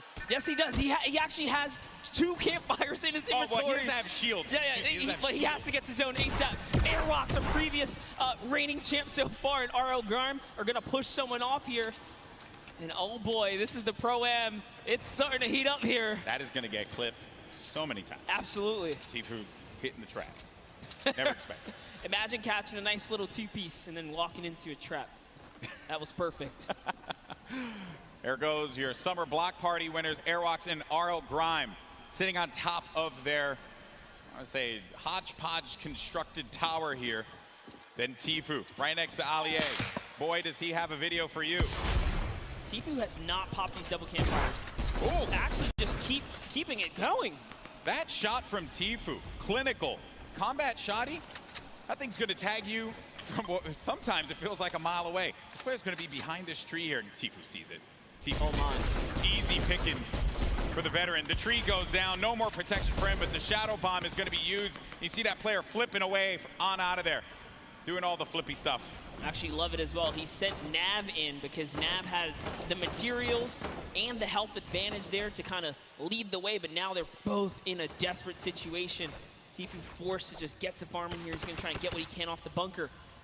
Ninja still in the same spot just outside the volcano vents. No reason for him to leave when he's hitting the shots the way that he has been with the infantry rifle. Your 2018 Fortnite Pro-Am champion. Marshmallow going in for the shot there. Player's going to be picked off from this guy. That's going to be Sinnoh, who gets Moose-Cell. Oh, man, that's rough. Sinnoh makes it to endgame with O-King. Like I said, they're going to be a troublesome duo. There's still tons of excellent players left in the game here. See Whit Lowry down below. He's closely nearby.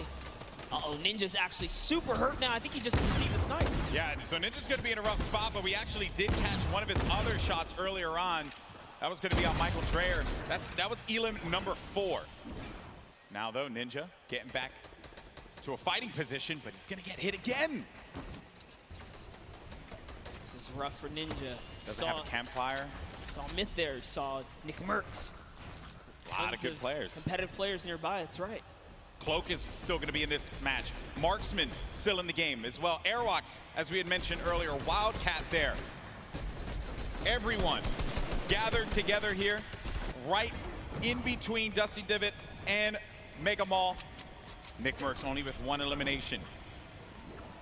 When you get down to 15th place, that's when the placement points start to go through. There you see it right there, the format, how it works. Every elimination that these duos get is going to earn them 1 point, but when we hit 15th place, that's when you're going to start getting those placement points. And look right there, Myth just ended Ninja up above in a battle, and Marshmallow's off to fend for himself as he impulsed out of the battle. And it looks like has to make a big decision here. Yep, he says, you know what, I'm going to get to zone, and it's time to leave Ninja's card behind. There's nothing he can do but play for placement at this point, so he goes straight for the high ground. Marshmallow does manage to get up top there, and some great quick building is going to keep him safe for the time being. He can't get his card, and bear in mind, I mean, look at the circle. We're hitting into that half in, half out circle. Movement's going to start to happen here. Players are going to have to start thinking about those pushes, the rotations, and also who is going to be gatekeeping, preventing these solo players, perhaps, from getting in. Here's Sinnoh, 6 eliminations. That is a ton of elimination. Elims matter for points, guys, just as much as placement does. For every single person that gets taken out here, Sinnoh is 1 step closer to grabbing a nice lead. There's a great shot there. Someone's pushing up. Oh, it's his teammate. Okay, we'll disengage right there. All right, time to refocus. Oh, he's looking in the distance here. He sees Cody Walker, Yoshi, a new cough right there. Yoshi pops something. Looks like he had an impulse. He gets to the zone there. Cody Walker also goes down to Sinnoh. Edu Koff gets knocked as well. Who's that? It's going to be another. To Sinnoh's placement is so good here. Mr. Fresh Asian. That's 8 eliminations for Sinnoh. They're going to be at 21, and I think I just saw it there that Marshmallow eliminated Dr. Lupo. Wow. We have a replay of it. There you go, Lupo. Don't say I didn't love you. Oh, he clotheslined him, baby. Hit him with a running lariat. Dr. Lupo, you ain't nothing to Marshmallow. Love it. Way to go, Marshmallow. Keeping the dream alive for him and his duo. So good, even Lupo's with give no me so help. much crap for that, by the way. Even I'm okay with no it, help, he's still in it, though. One shot girl poised right above him. Sinnoh can very well take this. He's got this ultimate high ground here with O-King.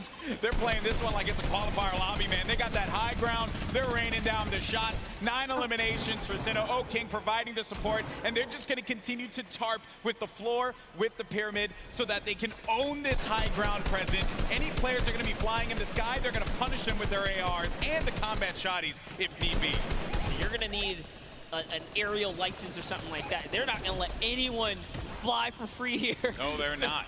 Flake's power gets taken out to the zone, but just enough damage from O-King is going to allow him to secure that one here, as everyone is off against the storm, trying their best to get to the next spot here. Take a look at O-King's perspective. He's got a minigun way up top. Oh, man, the minigun shredding them. You got to be careful, though, for that storm. Look how much damage is going to be taking O-King. Someone's actually above him, I believe. Look, he tried to break that right there. Yeah, it's Myth. It's Myth and Cloak are going to be engaging in this fight. Sinnoh plays that defense, protecting his teammate. Cloak is going to have a smidgen of health remaining. He's going to go right on top of Sinnoh and O-King. Chigwa just picked off one, and that's going to be Elim, number 10. On to Cloak. 11 as well will be registered. That's 11 points. We're also going to be in placement here, Monster. Wait a second. Are we still on the first game? Hold up. It's going down here. Courage is still going to be in this one, as well as Myth. Look at the play field, and look who is left. Wildcat alongside with JT Brown. You're going to have Jelty there as well. iFaris, Myth, he's taking a lot of damage outside of the storm, and Myth is going to be out of it. But Courage is still in the game, folks. A possibility for him to get this first game win, but I don't know if Sinnoh and O-King are going to let him have it. No, they're not. Not for free, at least here, as Sinnoh's landing more shots on his opponents here. He is running low on materials this time around, though. 500 mats. In comes the pressure. Will we finally give up this placement? Will we jump down to commit to this battle here? There's only 4 players left. We're now down to the final moments of game number 1. O-King is going to be out. It is all up to Sinnoh here. Wildcat down low. He takes the shot, and it's Sinnoh with a victory royale. Game 1 domination from the high ground, and they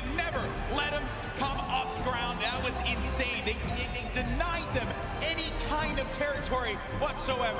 This is why I love Fortnite right there. When you know your players, you can just smell them from a mile away. They're gonna do great things. We saw them way on the southeastern part of the map, the place that we like to call the West, right? They were there, they landed there, they took out Fear itself, and in a crazy, crazy turn of events, they slapped the entire lobby all the way through to the end. Here's the final moments.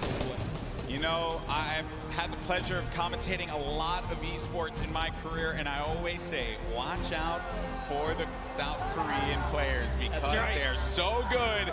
And Sinnoh showing us why here in New York City, the first win.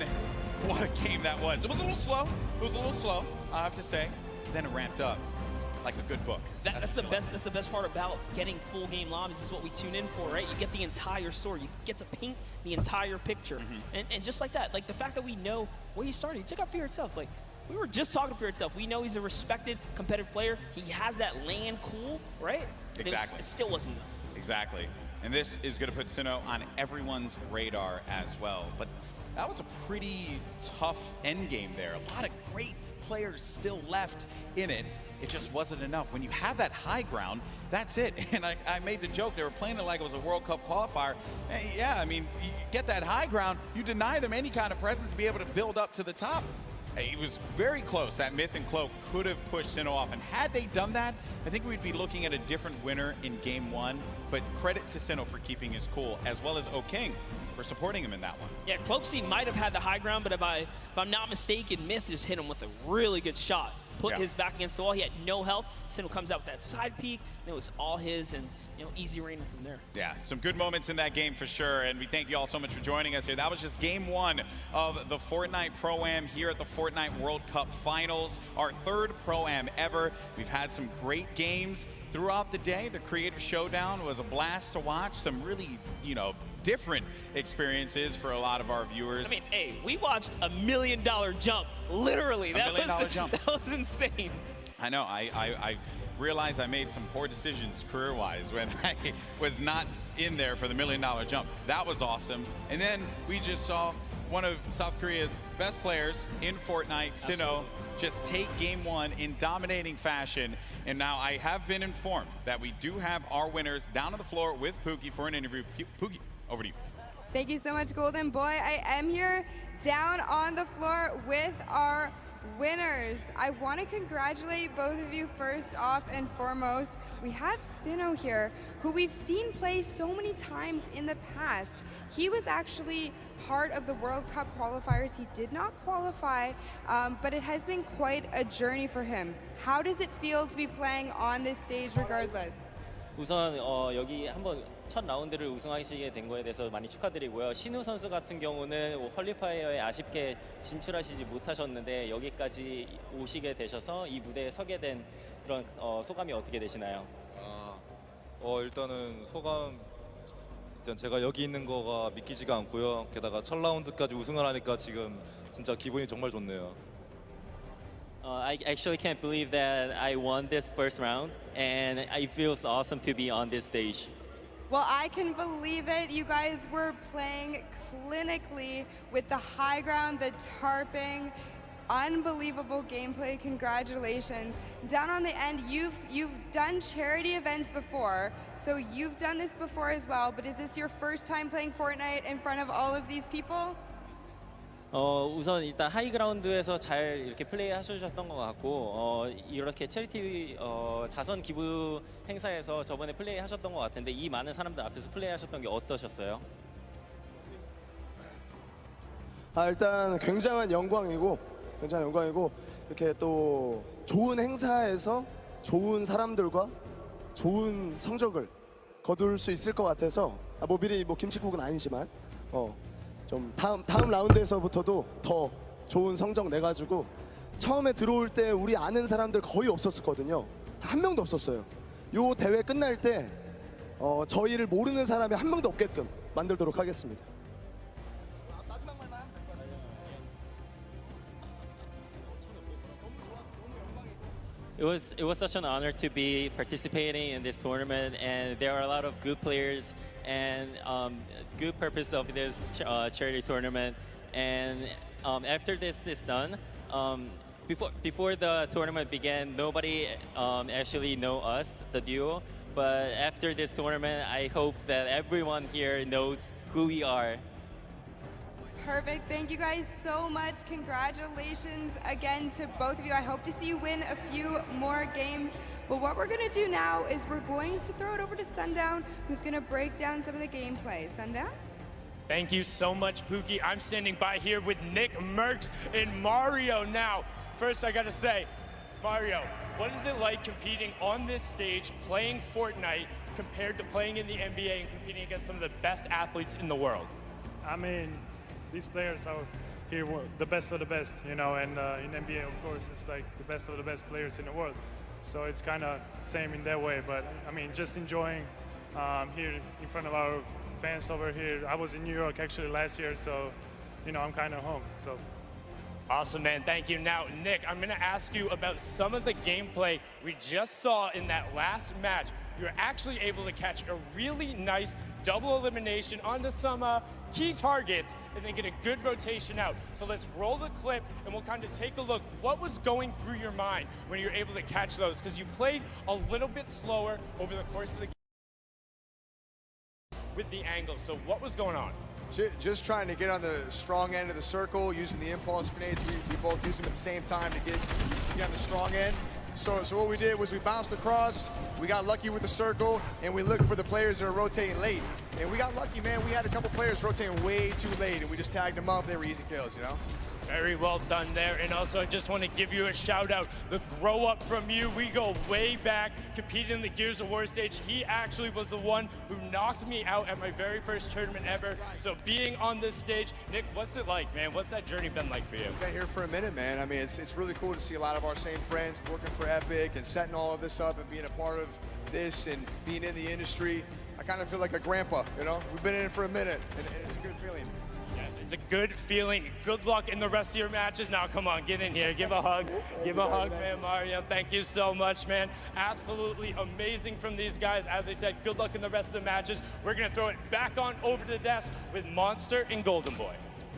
Thank you so much, Sundown. That's right. You know, a lot of folks here go way, way back, and that's always a fun time when everyone's able to get together, hang out, reminisce on the good times. But we're here and now, and right now it is currently Sinnoh and O King's time because they won game number 1. Let's take a look at the standings when we get a moment to see where we are currently, because as we know, that victory from the South Korean duo, hey, let's not forget, Sinnoh, this is a guy that nearly qualified for the World Cup a few times now. A lot of talent. And I'm just glad that people, they said it right, that we want people to know who we are. And I just want people to know who these players are because they're so good. They're so talented. Yeah, without a doubt, when you guys obviously get this translated, no, the competitive community absolutely know who these players are right here. For and sure. you guys deserve every ounce of respect, especially from the public. But we have some standings. Let's see where these players are, Golden Boy. That's right. Let's take a look at the standings. Where we are right now, who is going to be behind in this one, right? So it's going to be, it's going to be Airwalks and RL Grimes. So no surprise. Picked up 7 eliminations out of that game. All right. Courage, Sean O'Malley in 5th place. You got, let's not forget about Garber Reaver and Gelty in 4th, and Robles and Chigua in 3rd. Tifu and Nav in 8th place. I'm jumping around here, just looking at some of the players that we've talked about. Maybe some have had unfortunate circumstances become them, like Tifu.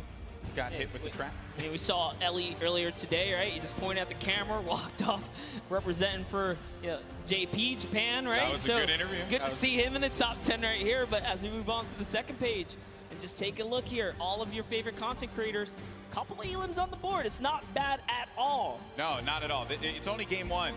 You have plenty more to go here. Ninja and Marshmallow in 14th place. We covered them quite a bit in that last game because they stayed put at pressure plant and did not really need a reason to ever rotate around. Because of that, Ninja was able to punish a few players flying in the sky, kind of like when you caught Tim the Tap Man midair. Yep. That infantry rifle was huge for him. Maybe he's going to be able to do that again. Obviously, let's see how the circle works in your favor. But that's it. Game 1 is behind us. Now it's time for game number 2. Come on, New York City. Do the these two New Yorkers proud. Let's start to make some noise and get hyped. Detonator's excited. I'm excited too. The countdown is about to begin. Who is going to come out on top in game 2? Here we go. The battle bus is flying over the island, and we're going to get a good trajectory here. Going over the ice biome, Bipolar Peak, making its way over to Lonely Lodge. That's right. It's cutting straight across the map, straight in half like a fresh New York pizza. It's straight down the middle right here, and everyone's going to get their take of the slice. I love making I like that pizza reference, bro. You just have to. It's too easy. They're just giving out here. You can't be in New York and not make the pizza reference. Gotta make the pizza reference. And also, Chinkin, if you're listening to me, you fold the pizza. You don't eat it. You don't eat The question is, do you flip it upside down on the cheese side, or no, man? No, just fold it straight up. Just asking. Some people, they advocate for that kind of stuff. Those people are crazy. Take a look here. You see Detonator floating on by.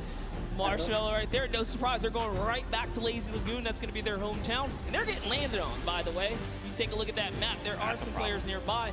Our champs, Sinu and O-King. I think everyone wants to see them here. Yeah, that is a problem. There is a player that landed Lazy. We'll keep tabs of that later. Here's the game 1 winner. Sinu, O-King, the lucky landing spot. You're going to get a few options all the way in the back, remember. So you're going to be all the way back here by Lucky. You can go to Fatal if you want to get some more loot. Maybe you want to push over to the desert biome, go to Paradise Palms, potentially where the circle is going to populate. We're going to find that out in a few seconds here as well. So this is when key decisions are going to have to be made. And lucky them that they went to Lucky Landing, because the circle literally lands right at the edge. So they're good. They're good for that push. They have a lot of real estate to work with, Monster. Call that winner's luck, all right? These guys have the nice lead. There's beginner's luck and then there's winner's luck. This is winner's luck. Winner's luck is a thing, right? Sometimes things just go your way, and then you're the winner. Sure. Never happened to me. Breaks my heart. One day. I've seen it happen to you a few times, though. You've gotten a few...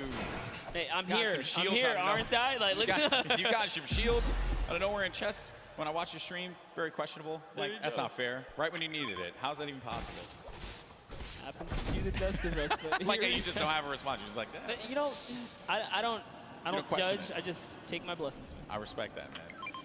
Some chug splashes there. Going to bring everyone up to a decent amount there for the shields. Some eliminations already. We lost 2 duos already. Going over now to Paradise Palms. Same duos that were here before, sticking to these drops. You got Dead Drevel along with Oscar Lod.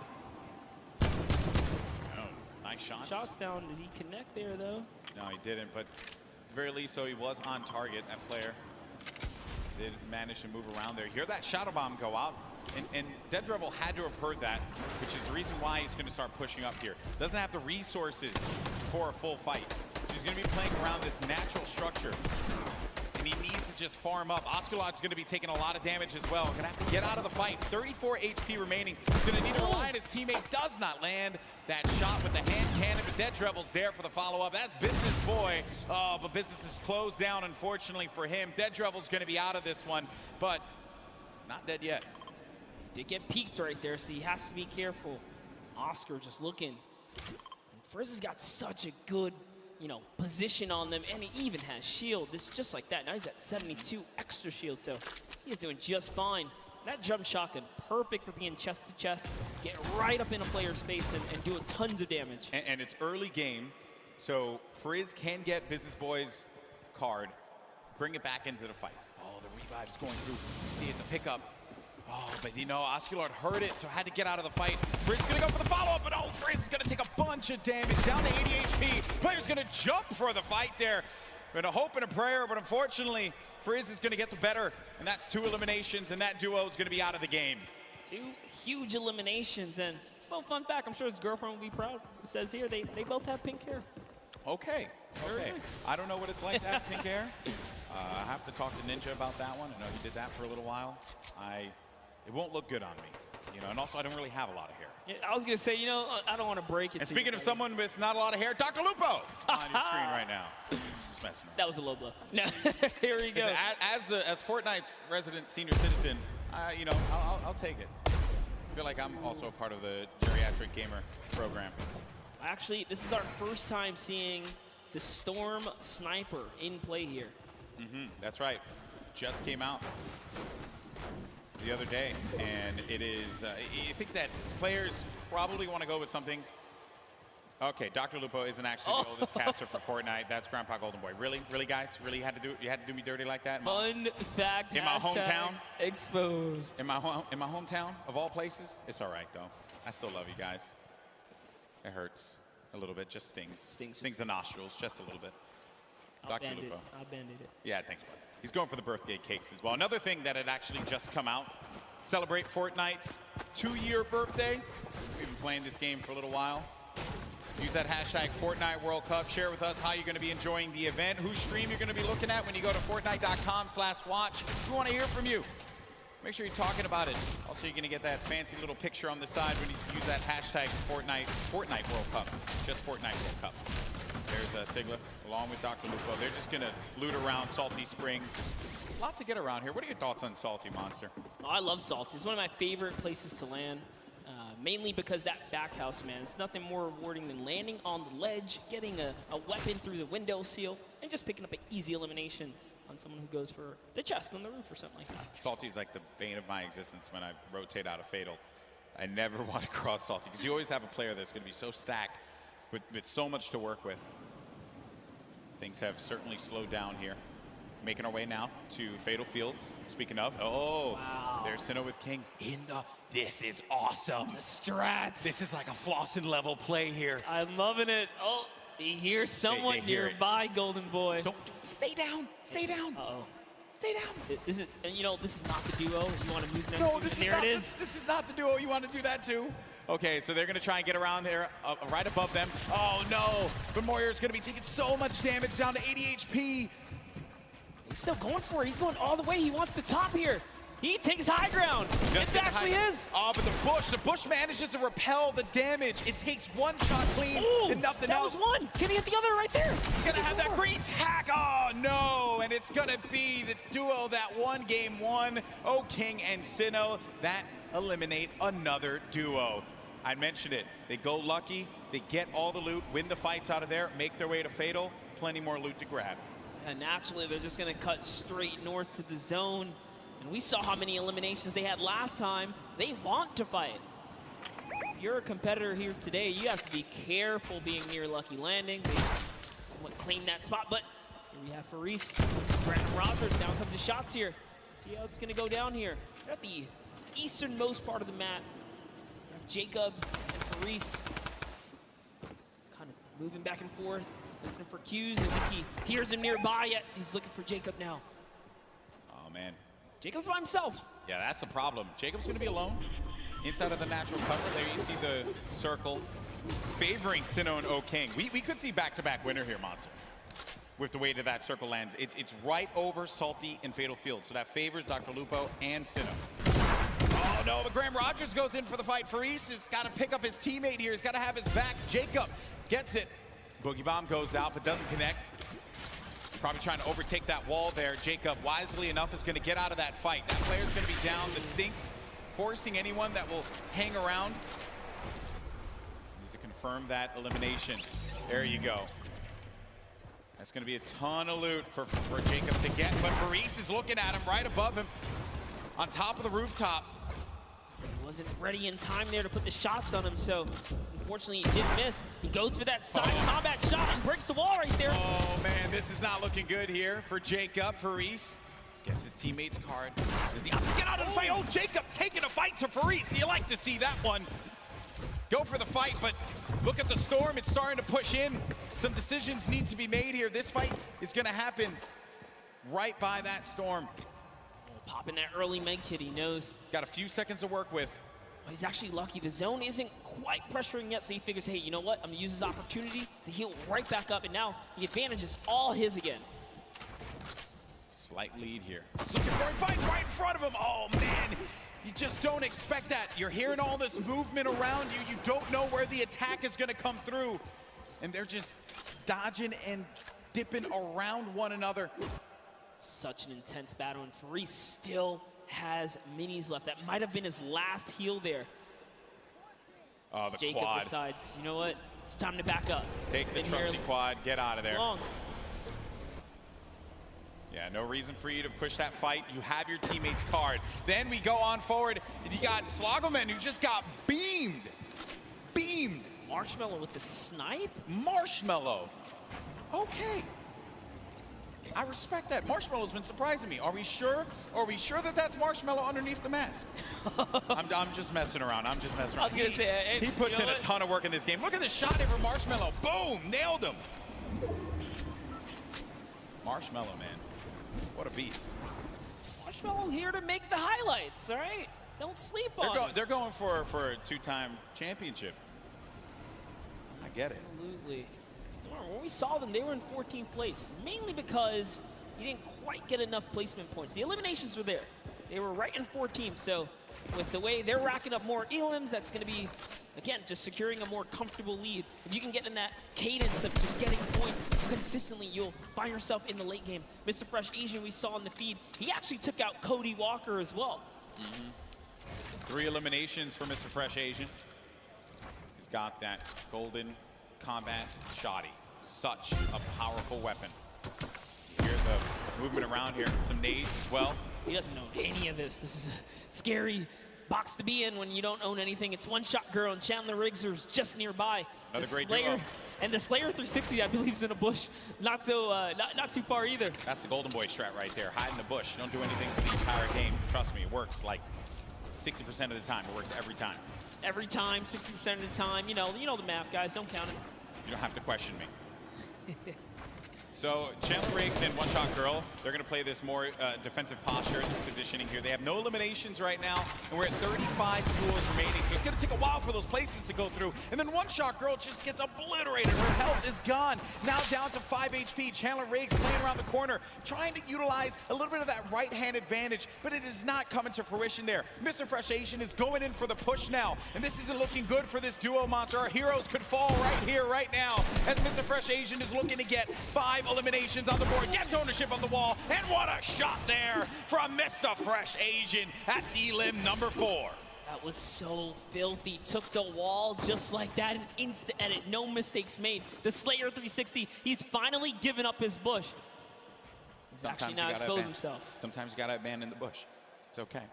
He's gotta give it up. He did take his opportunity to try and pop some shots. Mr. Asian did look over in that distance. He knows there's someone there. Now it's Marshmallow and Ninja rotating across here, as they're going to find themselves right outside the box here. Of course, if you're not familiar with Mr. Fresh Asian, he is top 100 most subscribed Australian YouTube channels. It's actually one of the fastest growing YouTube channels in Australia. So certainly check him out. I'm sure you're going to find some fun content there. There's Ninja and Marshmallow, who have 2 eliminations for them. Marshmallow's been playing great. A very different Marshmallow from what we saw at the 2018 Fortnite Pro Am. I think he's obviously put that time in, and it is paying off. It's paying off big time.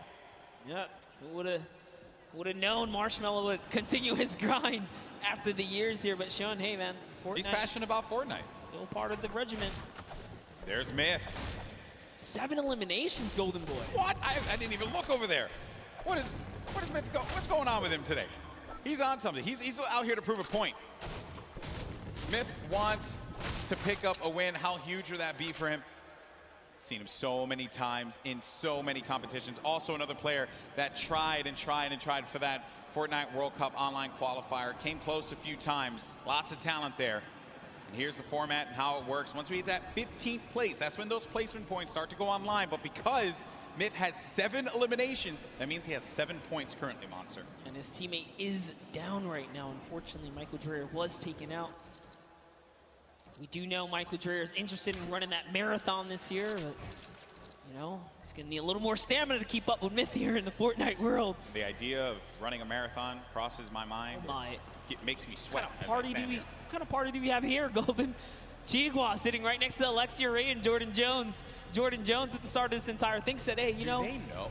She's here for the ladies, representing. She's got her gun ready. Someone's out. Oh, no. Oh, no. She's in a box. Sneaky plays here from Jordan Jones and Alexia Ray. That player had no idea.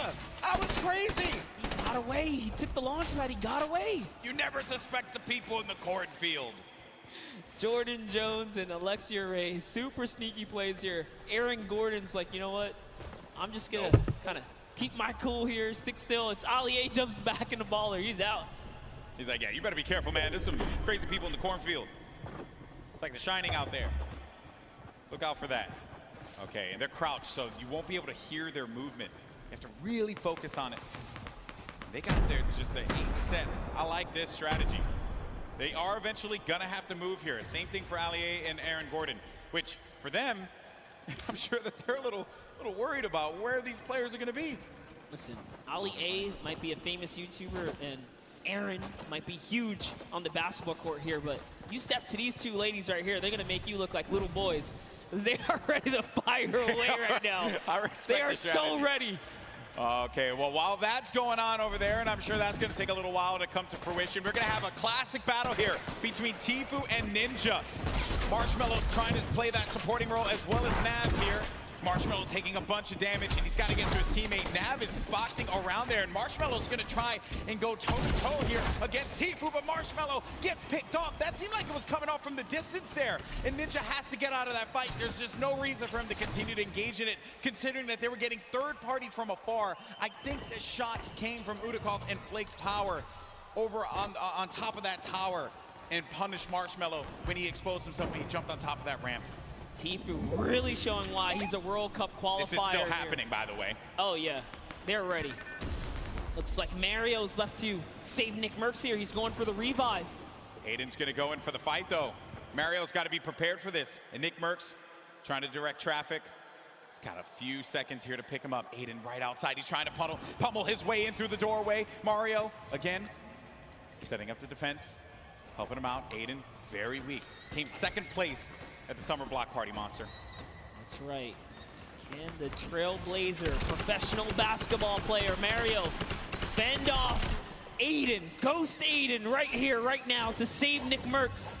And he's going to be hacking around each wall here. He always does it. Off and he gets ownership of the wall. You never want to go toe-to-toe with Aiden in the box, baby. He's going to punish you every time. Such a clean wall-taking transition. Always using the same rhythm, hits the left wall, hits the right wall, doubles back, takes the wall, makes the quick edit, and it's his to go here. Sinnoh and O-King now hopping back with our previous Game 1 winners here. Still in the running, 2 eliminations, tons of materials, launch pads, campfire. He's got everything he needs. And what's even better, they have the circle. The circle is in their advantage. We're now into Storm Phase 5. I'll tell you right now, he's going to build all the way up and start crushing players when you got zone like this. Let's see it. Now, some of you may be wondering what's going on right here. Maybe you're new to Fortnite. What he's doing is he's using the edit to peek through the pyramid so that this way he can get the lay of the land. Fortnite's all about information. What can you get out of players rotating? Who can you punish? If they're going to be out in the field exposed, that can give you some more eliminations. More eliminations means more points. Kind of like what Sinnoh's seeing right here. This guy walking around by himself, and he knows that players are going to be above too because he's hearing the shots that are happening above him. That's going to be Jelty and Garbarever over there as well. I like that. Here comes an artillery strike right on Myth's head. Oh, he is in the fray here. But Myth also tons of mobility here. He's got the minis. There you go. He knows he's on camera. What's up, Myth? There you go. Okay, so use the launch pad to get out, but he's in the sky, and those players are going to be hanging around him. He could get picked off. Dr. Lupo in the storm, but Dr. Lupo, no, unfortunately for him. Overstood his welcome in the storm right there. It does manage to take him off. He secured the point before he was taken out there, but back to Myth. Myth's got 8 eliminations. He's so close to some placement here. Remember, they just have to get top 15 with the duo. There's only 20 duos remaining in the lobby here. The way this format works, it's similar to your other competitive formats that we've had over the weeks of qualifiers. Every elimination's a point. Oh, a lot of great players are still going to be in this fight here. Monster Airwalks is in the fight. Grime as well. Symphony, Tim the Tatman. Got Marksman, Cloak, Aiden. He was taking a bunch of damage. He's going to go down from his teammate, Sean, who takes him out. Wow. Gets Nick a 30. Symphony finds Ellie.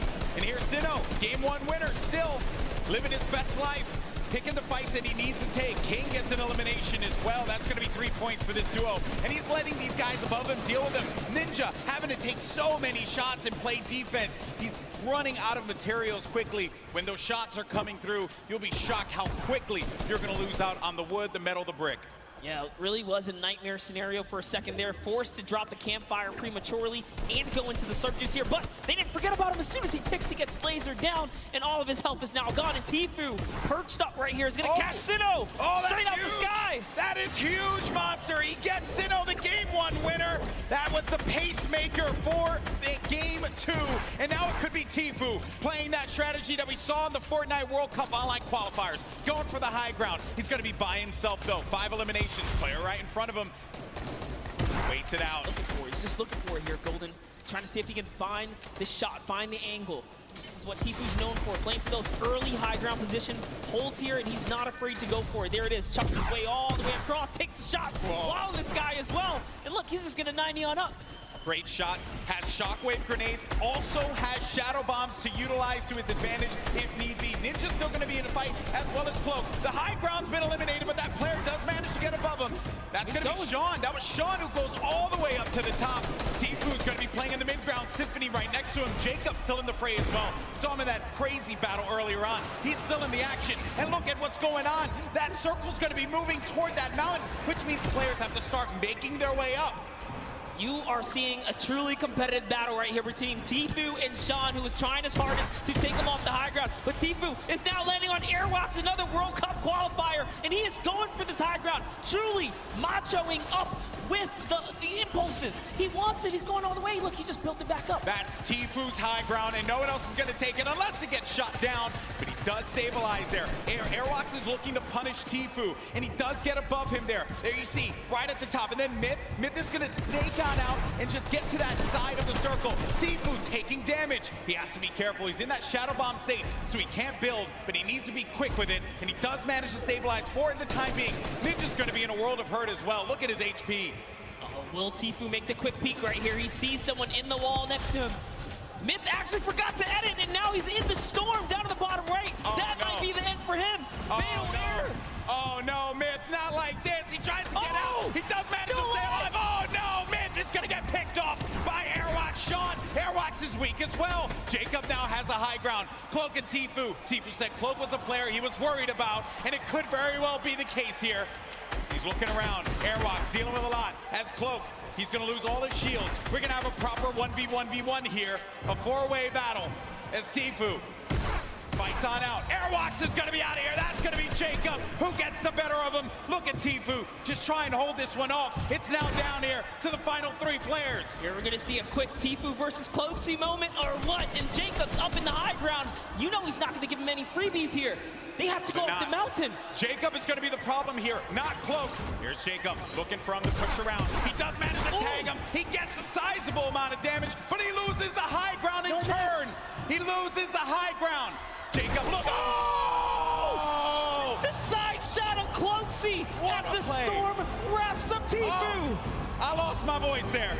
I lost my voice there, people. I'm too old for this. What a battle that was. Jacob with the win against 2 of Fortnite's premier players in Cloak and Tfue. Crazy battle.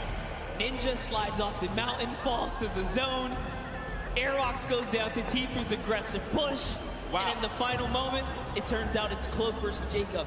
And here's the last moments, fatally leaving the back door open. And that's why Cloaksy goes down. And Tfue ended up falling because of the storm. He couldn't get up the hill quickly enough. I'd mentioned before, that was a concern. When that storm started moving, the players that were down low, those are going to be the ones that suffered the most.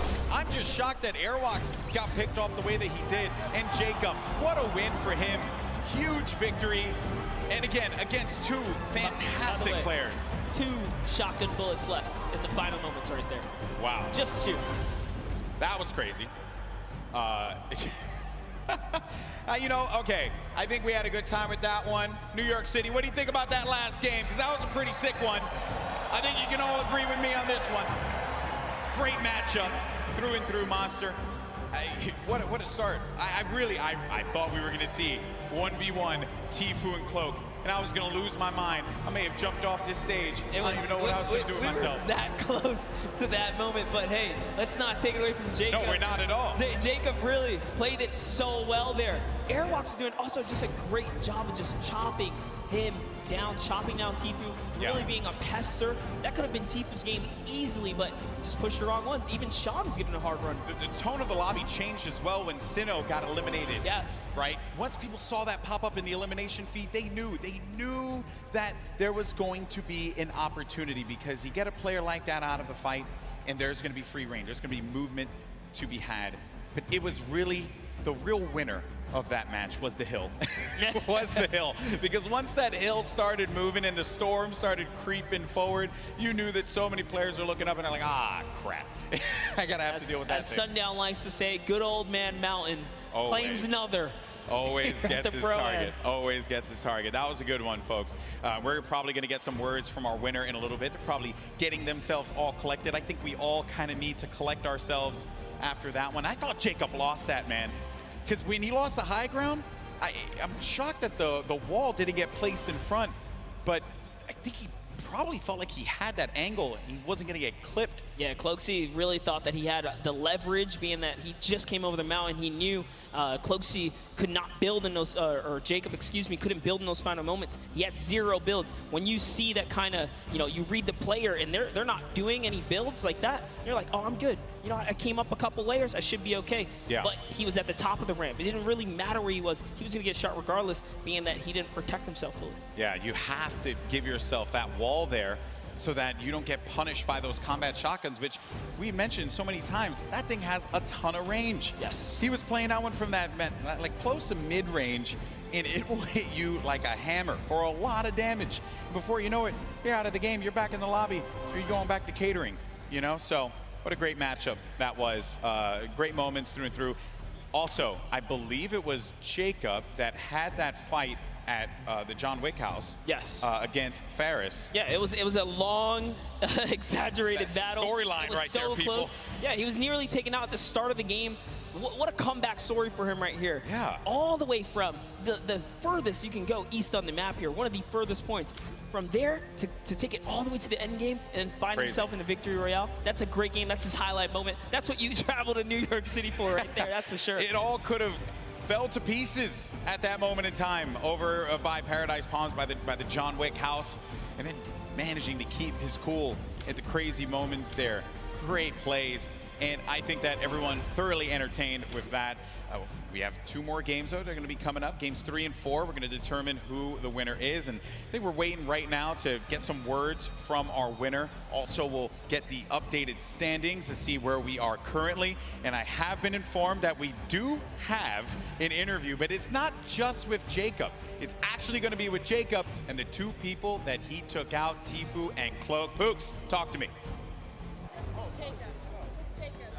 Thank you so much, GB. I am down here on the floor. I have a bunch of people around here. Who do we have? We have Tfue, we have Cloaksy, and Jacob. Our final 3 in the last game. Oh my goodness. Tfue, walk me through those final moments. Do you mind? Well, basically, I was in the storm and I had no health the entire game. I had about 40 minis, but I don't know. I just got stuck in the storm. Cloak trapped me, held me in storm, dude, but he got clapped by Jacob, so it's all good. A little bit of animosity. We're gonna go over to this side here. Cloak, I gotta ask, what do you attribute to that? You had high ground over Jacob. What happened? I thought the zone was pulled down the hill, but it was still pulling up the hill, so I didn't wall off my back, and he got a free shot, and I died. You were eliminated, exactly. Now, Jacob, you took both of these guys out. You won that game, congratulations. How does it feel to take out 2 of the biggest competitors on the biggest stage in the world? To be honest, I feel amazing, and when I was fighting with Cloaksy, I was so stressed, but because I haven't got a match, yeah, but Cloaksy fortunately didn't put the wall behind him, and I did it. So you capitalized on Cloaksy's indiscretion there. But you know what? They're all friends. We can all get a handshake around here. We'll work on that. But thank you guys so much. Best of luck in your next games. Golden Boy, what do you think of these guys?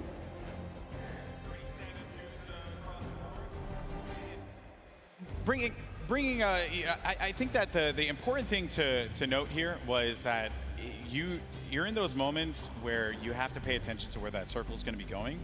and you just don't know at that exact moment. You're just got out of a crazy fight. You managed to get high ground. You know that this guy's below, and you don't see any builds coming out. So at that point in time, you're like, okay, I gotta just heal up. I gotta heal up. That's what I'm focused on. Yeah, the problem is you can't assume anything, especially in these final moments. You don't know if you're going against a pro or a celebrity. And, you know, Jacob right here traveling all the way from Poland now to show up and make it happen. These guys, these foreigners are really coming here and putting on a great performance so far. We already seen South Korea make that nice play from earlier today, but that'll lead us right into our next topic here. That's right, our standings. And hey, you mentioned it, Monster. Fortnite is a global game, and we're seeing it play out now. While he may not have gotten the win, Airwalks is in first place. Wow. With 14 eliminations, no victory royale, 28 points total. Sinnoh has been knocked down. Jacob and Claire Grant have climbed their way up to third. Myth now is going to be in fourth place with his teammate Michael Dreher. And then Tfue Ninja also was in 14th place, managed to have that. Now going to be in 7th with Marshmello. Courage still going to be in the running here. 2 more games remaining. Lots of points. And looking at the breakdown, it's not that crazy to have a big game and be able to come back into this one, Monster. No, absolutely not. You can just tell from the points here that a lot of this is placement-based. Placement, yes, the teams that are catching heavy eliminations are doing fantastic so far. Just taking a look here, a lot of players are in the running. Look at Nick A30 and Max Carver. They have 8 eliminations total. They just haven't placed. If you just squeeze in a couple placements right there, they're clearly catching the elims they need. That's all they need. Exactly. Well, Monster, always a pleasure, my man. Boricua boys represent. But we're going to go to a quick break. When we come back, you're going to have Zeke over here calling the action along with Monster. And we have games 3 and 4. And then we're going to crown our next Pro-Am champion. You don't want to miss it. We'll see you on the other side.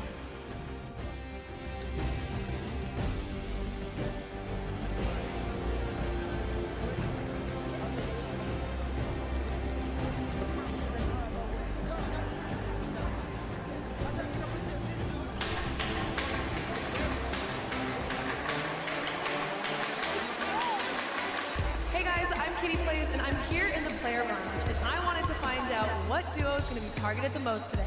I think it's going to be Ninja, Marshmello, and Tfue and Nav, but let's find out for ourselves. Which duo are you going to be targeting on the field today? Jordan Fisher likes to smack talk. Jordan, I'm coming for you. Last time Tfue took me down, so I think I'm going to try and take revenge on him. Well, I was practicing with One Shot Girl and Nick A30 and Chandler Riggs, and I know that they're going shifty, so you might catch me there. Targeting every opponent in the game today. Any chance I get to take a shot and run, that's the name of the game for me. Take the shot and run. I don't want to name names. I got a couple friends here who might not see me coming, might see me coming. I'm going to be rolling around in a ball, trying to get some late game points and then get some elims at the end of the game. So I'm not going to be really targeting anybody. All the 9-9 opponents will be eliminated by me, by the power of the heavy metal drum detonator.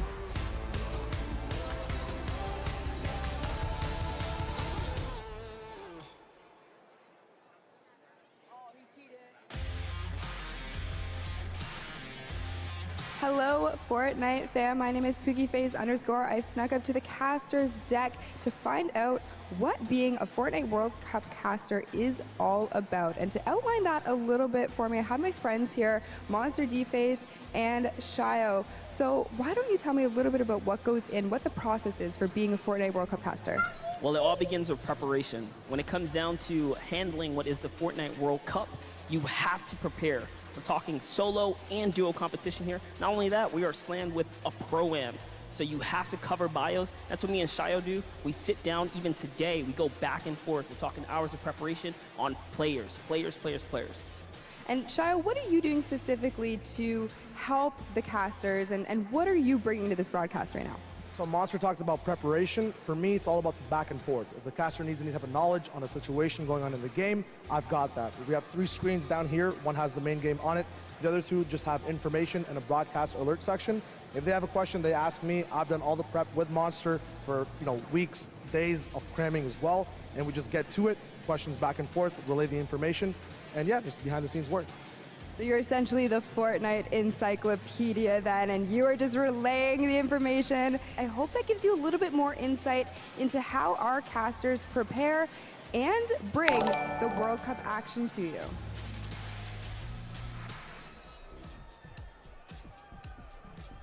Hey, I'm Cease. And I'm Elevate. We're professional Fortnite players for 100 Thieves, and we're excited to play in the Fortnite World Cup.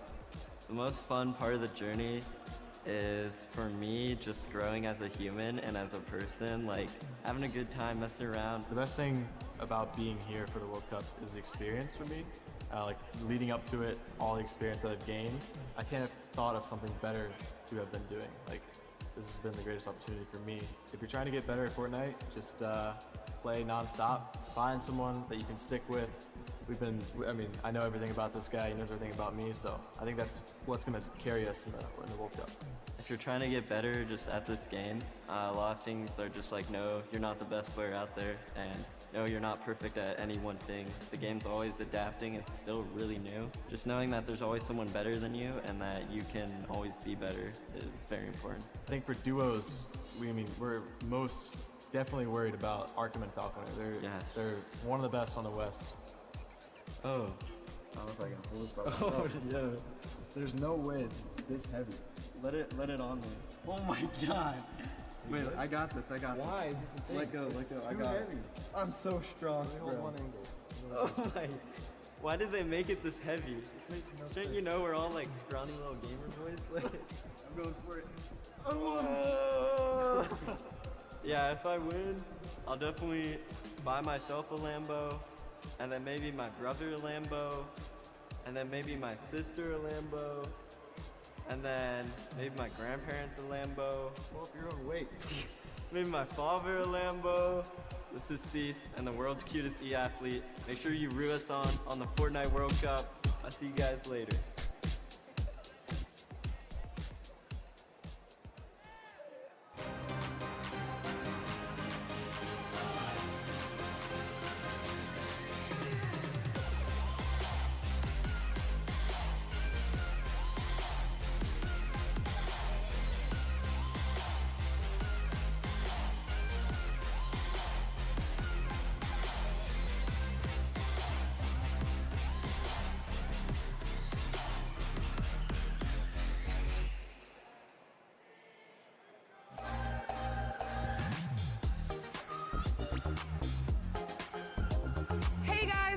Here at the fan experience at the Fortnite World Cup preview day, where all the pro players are here to enjoy the event. Cookie, what are you excited by? I've seen zip lines, I've seen mini golf, I've seen Nerf guns, Kitty. Also saw ballers. I can't wait to get into it. Let's go!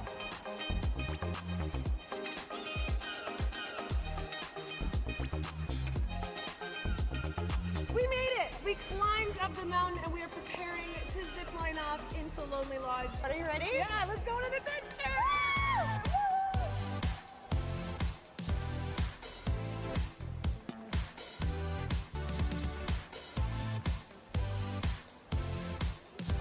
Kitty, we made it over to the mini putt course. Woo! Nailed it! Hole in one.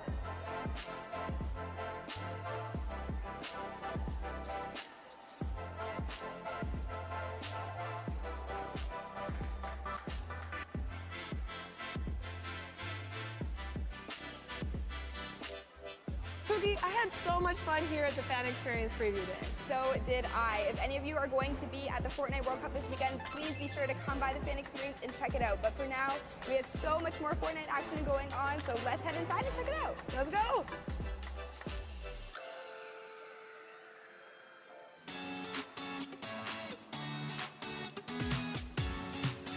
Hey guys, it's Kitty Plays, and I'm in the player lounge, and I want to know who everyone's favorite skin is and why. I think I like the hamburger guy, you know what I'm saying? But it's a big target, but I like the way it looks.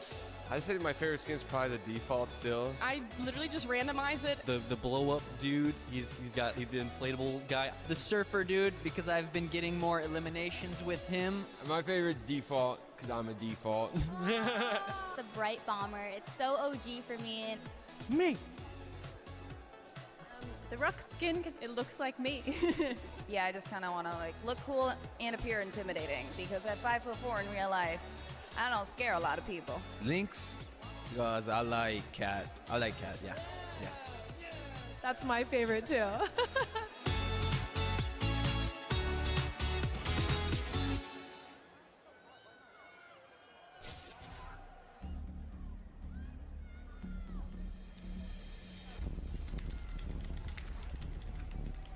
It's not really just sitting in the chair and messing around on my computer. It's more serious stuff behind it than that. I work out. I have a mental coach which helps me relieve stress. Awesome. I try to eat healthy. I usually eat chicken and rice. I think that's why I play in such a high level. He is so innovative. So this is what I was talking about. My name is Martin Foss Anderson. I'm 14 years old, and I am Mr. Savage. Let's go, boys.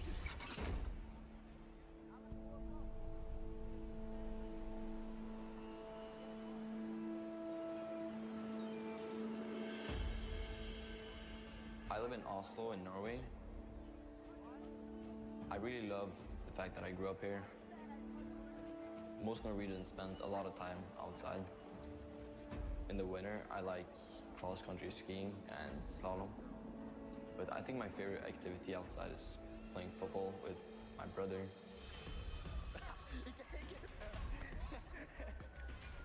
He's 17 years old and his name is Michael. My brother and I have always been competitive.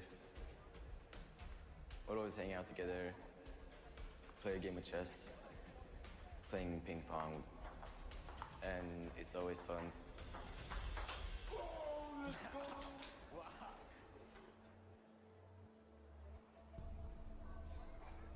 My brother has a big role when it comes to my Fortnite career. He introduced me to the game, so without him, I maybe wouldn't even have started playing the game. At the beginning, we played a lot of games. I was better than him, and then he just exploded and took over. He has insane reactions. He thinks really fast. Oh my goodness! Mr. Savage M! My creativity gives me a couple of advantages. A grenade launcher. He's using it perfectly. You gotta place your structures quick. You gotta be fast, especially in the late games of the match. The best shadow bomb use I've ever seen! Rising to the top of the mountain. Oh no!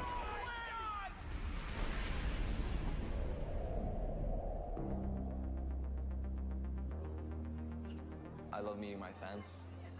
They're super nice. The fact that I'm probably gonna have over 1 million subscribers by the time I reach 15, it sort of blows my mind. If you picture 1/5 of Norway's population clicking on my subscribe button, that's kind of crazy. He's managed to do something which not many people can do. He's the world's best at the game. I'm really proud of my little brother. Let's go, dude. My greatest passion is playing video games. I'm really fired up for playing in New York. I can't wait to see all my hard work pay off.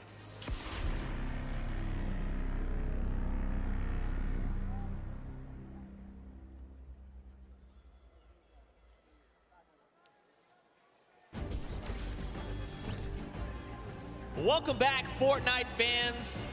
We are gonna do something very special. You know, it's been a really cool day so far. A lot of action, a lot of fun things have been going down. You got a sneak peek at it there. I think we need something special for you. So what we're gonna do is we're gonna send it down to Poogie's on the stage, and she's actually standing by with some very special guests for a very special announcement.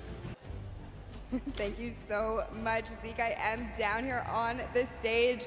I have Ninja. I have Marshmallow here. Guys, make some noise for these two. Put your hands together, please.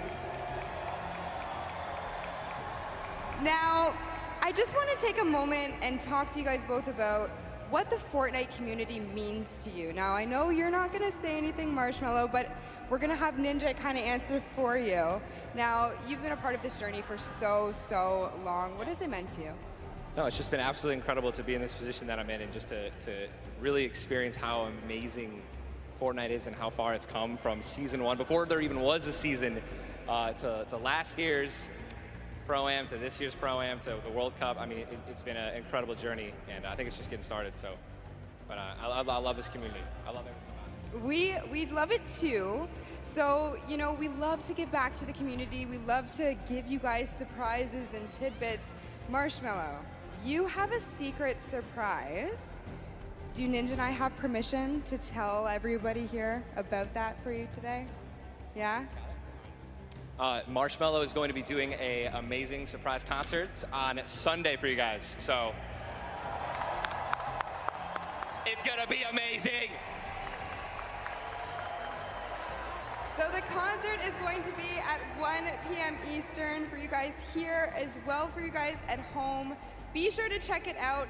Thank you, both of you, for taking the time to talk with me. Marshmallow, you better go hurry back to your seat. I found a stick, I found a campfire, I have some graham crackers, I just need a marshmallow. So, see you guys over there. And Zeke, back to you over the desk.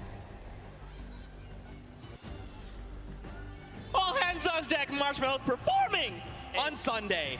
We get to be there, like here in person? Yeah, no, we're gonna be here. Bro, I'm gonna be the guy at the front. I'm just gonna be like, Hey, you got the moves, man. Sorry, I was moving I'll leave it up to you for the both of us. All right.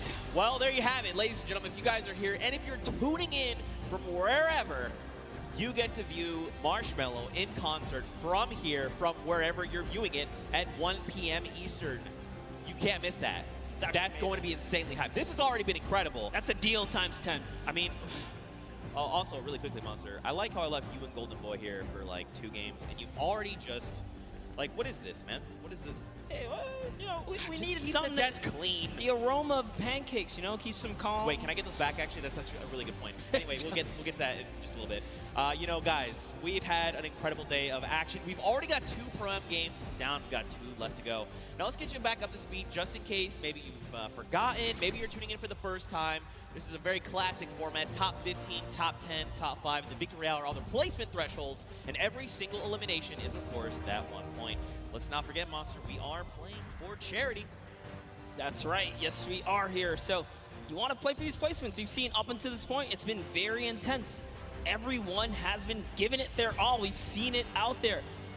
Shout out to all the regions that have been representing as well, because this leaderboard is looking nice. But here are the prizes they're fighting for. The charity, big first place, $1 million can go to your charity of choice. Of course, we're looking at duos competitions, so they can kind of divvy that out. But everyone here is a winner, Zeke. That's right. And, you know, at the end of the day, that's what this is all about, right? We're playing for fun. We're playing for charity. And, of course, I mean, we've got an insane roster of players, from Ninja and Marshmallow, your 2018 Pro-Am champions, to RL, Grimes, and Airwax. They are your Summer Block Party champions. Also, you're going to see Airwax on tomorrow playing in the duos competition. I mean, we've got people from different walks of life all coming together and putting on Peely outfits, because why wouldn't you, you know? And we saw Max Carver up there for a second. He's had roles on shows like Desperate Housewives, and just a ton of celebrities here kind of showing face, bringing support to Fortnite, but also doing it for a right cause, which it doesn't get any better than that. Take a look at Ashley and Exile. Yeah, they're just killing it. You know, those Cloak, dance moves. Cloak, get off your phone. What are you doing? You're supposed to be dancing. Did you not get the memo? There it is. Give the big wave to Cloak if you're out in the audience. Give him a wave. Yeah. Cloak, but if you are using your phone, hashtag a Fortnite World Cup, tweet at Cloaksy. Obviously, he'll see it right there. But, you know, show some love. But see, on the other end, you got people like Lachlan, right? Look at that. They're forming a strategy. They're like, look, this is the circle. This is where we're going. And then you've got some people that are just trying to accessorize. You know, do I want a little, which back bling do I want? Which skin do I need to rep while I'm eliminating the entire lobby coming out on top? This is just Fortnite, right? This is kind of where we're at right now. That's right. That's how it is. Tim the Tap Man here. This is a powerhouse lineup we had right there for a second. Saw Doc Lupo and Courage all kind of lined up. Good to see all the buddies able to be close by. Oh, yeah, and let's not forget Monster. In case you guys didn't know, It's actually Fortnite's second birthday. That's right, Fortnite is 2 years old. So hop in, play some games. There's some challenges. There's also birthday cake all over the map. Also, in case you didn't play the last time, there's actually these gigantic presents that land on the map randomly, and you can farm them for materials. They've got things inside. Are we still going home Monday and like grinding? Yeah, no, absolutely. That's absolutely happening. I need to get the last Fortnite. I need another 65,000 experience if I want. We're gonna make it happen. Me, Bala, Shayo, Zeke, squads, Monday, happening. We're gonna get you that. We're gonna get you Singularity. I hope so, dude. I hope so. Man, but we're gearing up. The players are, of course, getting ready to board the battle bus. It takes a while to get 100 people on the same bus, especially when you've got people like Tipo Cloak, Detonator up on deck. Look at him. Oh, I'm sorry. Whoa, my bad. My bad. I'm sorry. Don't detonate him, all right? Keep calm. He's been doing good so far. Whoa, the ultra zoom right there. You got Marshmallow there in the back. I mean, again, Sean there on the left. So many incredible people. I recognize the pink and blue hair. I can't remember his name. Oh, Ninja. That's right. Oh, that guy. Clearly, yeah, that guy. Clearly a joke. I mean, what an awesome gift. Don't forget as well, we mentioned the Marshmallow concert. That was a big, nice reveal they did. 1 p.m. Eastern. Be here or be in game. You can watch it on twitch.com, Fortnite.com/watch. So many different avenues to watch. I know Detonator's been stealing the show, but, you know, shout out to Python Bum, a Brazilian YouTuber, told us that he wanted to play his first Battle Royale. He won his very first match, and then he didn't win for 2 weeks after. Right, for sure. And yeah, man, I can't stress that enough. That concert's gonna kick off everything, right? The final day of competition. Really looking forward to it. Monster, who do you think? So we've watched 2 games, right? I mean, we've had some incredible games. I think in that first game, Sinu just caught me off guard. He had control over the entire game. Then Jacob in that last game, he went head-to-head with Cloak and Tifu, and he was the one that came out on top. So this feels almost like anyone's game, right? Anyone can come out and win. What have you kind of taken away so far? No, absolutely. We saw in game 1, once I saw during the Pro Am walkout, Sinu and O King were in the running, I was like, oh snap, we actually have some stacked up teams here. We already saw what Airwalks and RO Grime can do. They haven't won a game, but they are in first place as far as we know the last time we saw the standings. Right. That just shows that consistency. We know these guys are going to continue to be consistent, but, you know, at the same time, you saw Myth pop up at the end there. You saw Nick Merckx and Mario kind of pop up at the end as well. Aiden's still making his points in appearance. So everyone still has a fair shot, especially if you're in the, I'd say, roughly top 15 so far. For sure, for sure. There's only 2 games left. Yeah, for sure, man. I mean, it just takes one incredible pop-off game, right? You just drop like 10 eliminations. You make it even as far as top 5, and you're just going to be back where you need to be, trying to vie for that #1 spot.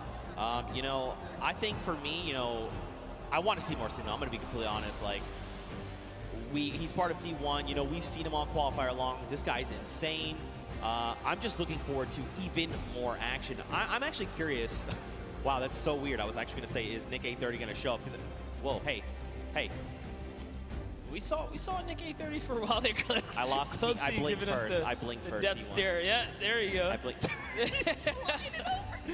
No, I was actually going to say Nick A30. You know, people like One Shot Girl and Chandler Riggs. They are very. All right, everyone. First one to blink loses. Everyone in the stadium. Here we go. That's right. Don't blink. Cloak, don't blink. Oh, he did it right there. We saw it. He doesn't know how to play this game. He doesn't know how to. It's okay. It's okay. He tried. It's okay. You've got Xavier Woods here holding on to that belt. I wonder, do you think he would let me hold it, the belt? You know, it might just break something on you. It's heavy. It's heavy. Oh, man, it's pretty incredible. Pretty incredible. You know, earlier on, of course, this is the dude. I'm telling you, man, Chandler Riggs, One Shot Girl, 2 incredible human beings. Also, I've seen Chandler Riggs several times now. And he's just one of the coolest people I've ever met in my entire life.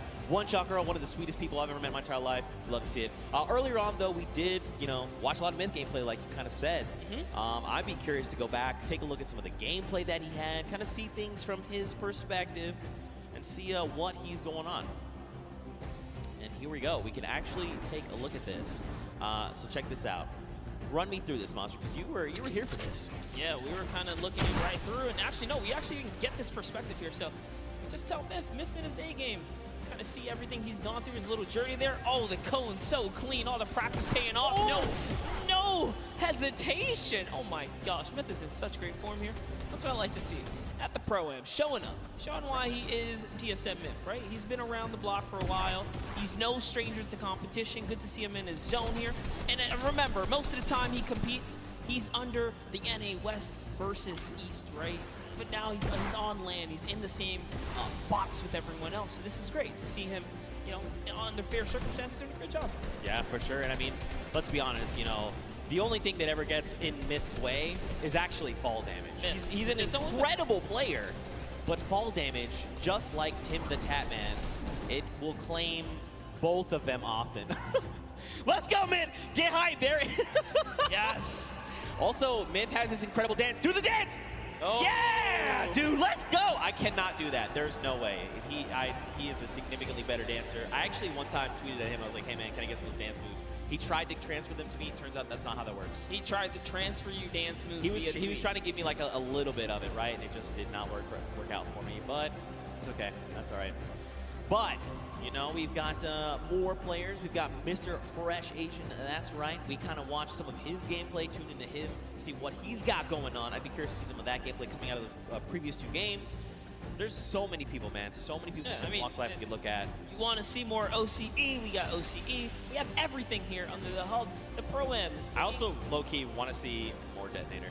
Yeah, you want to see more Detonator? Absolutely. We'll get that later too, but let's go ahead and pull up Mr. Fresh Asian. Let's see what his journey was like up until this point as well. And we got a nice little package of him. Look, just diving on players. Hey, you, cross the river? Nope. Oh, that's a nice little headshot right there. And he takes another person down. It was Greer Grammar, oh no. And this one, we actually caught this one live in real time. This is such a fantastic play here. Fresh Asian with the proximity launcher, cracks open the build, puts the explode right inside of it, catches white, pushes all the way through. That's how good he is. And I mean, he's kind of put in a situation where he has to 1v2, you know? This is tough to do, especially on a stage like this. You've got all eyes around the world watching you, and yet he's gonna come up clutch. Now remember, there's a pro and there's a celebrity, but to just do this like as if it was just 2 people who didn't know much about Fortnite, that's actually insane. That's what do I say, confidence at its best. Yeah, for sure. I mean, listen, there's great Fortnite players all over the world. It extends way farther than you'd ever imagine. That's just proof right there, right? But you know, maybe we'll kind of see how things are going. Of course, you guys have been waiting for games. We've been waiting for games. We know. And guess what? Everyone is on board the battle bus. Game number 3 of the World Cup Prom is about to begin. If you guys here are excited, you need to get hyped right now, because game number 3 is about to be underway. Count us in! That's what I'm talking about. Let's go. Game number 3. And I mean, look at this World Cup battle bus, man. There it is. Love that new Fortnite World Cup battle bus. And I love the fact that if you are loaded into Fortnite as well, you kind of see the feed coming up. So there are tons of new faces kind of tuning in here. Zeke, why don't you just give us a little rundown for everyone who might not know much about the Pro-Am or how monumental this weekend is for the community in general. That's right, man. I mean, we've had 10 weeks of open qualifiers for solos, for duos across 6 different regions. Anyone could play. All you had to do was hit 300 points and get to Champion League in the arena format, and then you could duo up, solo games, and try to qualify. We narrowed that down to top 3,000 players, and then from there we whittled that down to only a handful of spots per region, and that has led us here. And let's not forget, earlier on in the day, we even had the creative finals, right? 8 weeks of creative qualifiers. You had team leaders like Ninja, like Gotaga, Hand of Blood. These guys built these incredible creative trials. People went through, and then we had our finals earlier where Scissors and the Fish Fam took home the W. But, you know, Monster, I think we want to focus in on this game. Detonator is already down. Whitlari has taken down the Detonator. It has exploded. It is gone. Xavier Woods, Dankops are over here on the left. You got Doigbai, and Cody Walker. Yeah, Doigbai. Oh, man. Coach for the Millennial team there. But anyways, hopping on over to Dr. Lupo and Sigala here, who are in, what's that, a little bit of Neo action we got here. Man, you know, I have to give Courage props. That video they made earlier, you know, we kind of knew something. Courage was going to get back at Dr. Lupo in some way, shape, or form, but he wouldn't tell us what it was. I see you, Courage. That was pretty funny. But Sigala, Dr. Lupo, they are here. You've got people across the way, right? David Williams, Wildcat. They're sitting in the building over there. It looks like there's someone very close by. The 65 over there. Dr. Lupo going to send another one. And there you go. Dante is down across the way from Chigua. And Edwin Hodge here is picked up as well. And actually, Chigua's actually going to confirm Dante. So eliminations happening all over the place. Yeah, that's right. If you're in Neo Tilted, you're definitely in for some trouble. This is not the place to land if you're not there to kind of bring it all the way, pedal to the metal. You got to stick with your teammate, and that's what Sigala's doing here. Doing a really good job kind of sticking to the hip of Dr. Lupo. So you have Wildcat and David Williams now. Saw Chandler Riggs and One Shot Girl. One Shot Girl is going to get cracked pretty hard right here. She's going to lose all that shield, but no fear, still backing up her teammate here. The jump shotgun's great for close quarters. And no has no mats now as well. She can't even disengage properly. I like that Chandler's kind of holding down the fort, right? Like, hey, she's very, very clearly identified, like, I need to get back in this house. There's loot there. Maybe something can help me here. I'm very low on HP. I need something. Okay. Well, that was not what they were looking for. Now they are both extremely wounded, just under 60 HP.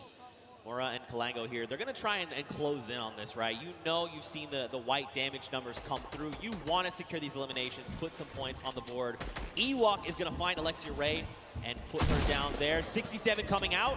Take a great shot right there, and he's going to go toe-to-toe. Can she clutch up? But no, it's not going to be enough for Chandler.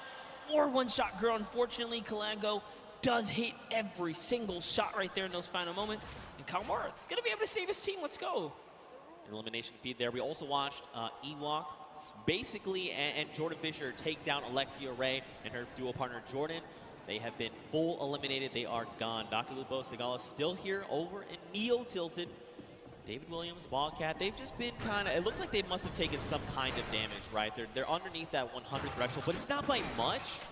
So either they like took fall damage or someone sent over like, Dr. Lupo accidentally sneezed in their direction and put some damage over on them. Yeah, man, we saw a lot going on earlier, a little bit of storm flips, and could have really been any which thing here, but Wildcat's been playing games for a long time. Actually, his dad introduced him when he was just 7 years old in 2011, but looks like we're hopping over with Vodka here and Alexander, who we haven't seen much of today, so let's go ahead and see how this battle's going to go for them as they're going against Ali A and Aaron Gordon, who we saw in the field against Jordan Jones and Alexia Ray, so that was quite the intense match here, but Alexander looks like he's somewhat struggling. He's going to need to keep his back of Vodka close by. I mean, they're facing off against Ali A. This guy is a Fortnite veteran. I mean, this guy is thousands upon thousands of eliminations. He's going to rip the shield of Alexander. Marksman going to find elimination as well. There you go. He is full confirmed. Alexander, he is gone. The question is, where is his duo partner? Watch Ali A. Ali is kind of one of those people that's very big into communication, right? Trying to make sure, not oversharing, but definitely giving very important information. Hey, this is where I'm at. This is what I see. This is what I can do. My materials, my ammo, I need to cover here. I have this angle. Do you have this angle? Things like that. Super big fan of this guy.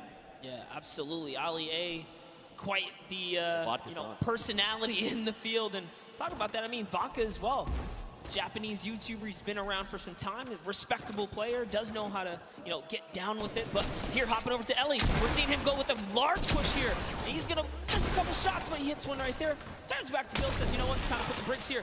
But no, he's gonna have to disengage, and it's gonna be enough. He goes straight up. The sentiment was good. The angle might have been a little off, but I like it. All right, trying to maybe go and get a little bit offensive here. He's got himself. He's pushing with the 24 health. Right underneath he goes and pops another one. Oh, he's got to be so careful. Wait, is he distracting right now, making sure his dual partner can get the angle that they need? It looks like it. I think he had a plan at some point, said, you know what, maybe this is not the right move, and he kind of backed up there. But Ellie showing that he is fearless right now. He and Neko, as Ifaris is sitting just close by. We saw Faris earlier today in a great fight against Jacob, I'm pretty sure. But Ellie is going to get knocked by Faris, who had the high ground right there. Let's see what Faris is going to do here. I mean, he does have the 2 chug splashes. He can get himself back up. There's the one. There is the follow-up. So he's got plenty of HP to work with. He also has 3 minis. But look at the AR count. 18 bullets. A single magazine. is not where you want to be right now. Now, he did go ahead and drop Ellie. They need to go ahead, take some time, get the revive off, but I mean, right now, they're not in the best position because don't forget, their weapons are not that much better. Like, obviously, Ellie does have that drum gun. He could put in some work, but we'll have to see how things go for him. Also, fun fact, his most recent album, Future, was certified platinum within the first month of release. Wow, that's huge, actually that insane. is a huge accomplishment. You're talking the first month? I was gonna say, talking about you know, crazy adventures and travels and all that kind of stuff. I mean, the player they're fighting right here, Faris, traveled all the way from Saudi Arabia. He's here. He's ready to bring it. It's Ellie. Dude, Ellie's got the builds, man. Oh, okay, so they ping out where they see the player is, but now don't forget. knows. Yeah, he's back. He's doubling back, and no. Ooh, over the head right there. That player has a haircut. Right through the crack. That was so close. If they didn't jump over, if he did not jump over that might have been an elimination. I thought we were going to see a major highlight right there for a second, but Ellie, you know, he's got this guy in his sights here. He's not going to give it up. And don't worry, guys. You guys are not missing anything around the Fortnite map. This is the battle to watch right now. As Neko kind of says, you know what? I'm tired of this. He's going to step forward just a little bit more now, and this is the commit. Even with the low health, they're going to put it all on the table here. I mean, they know that his back is against.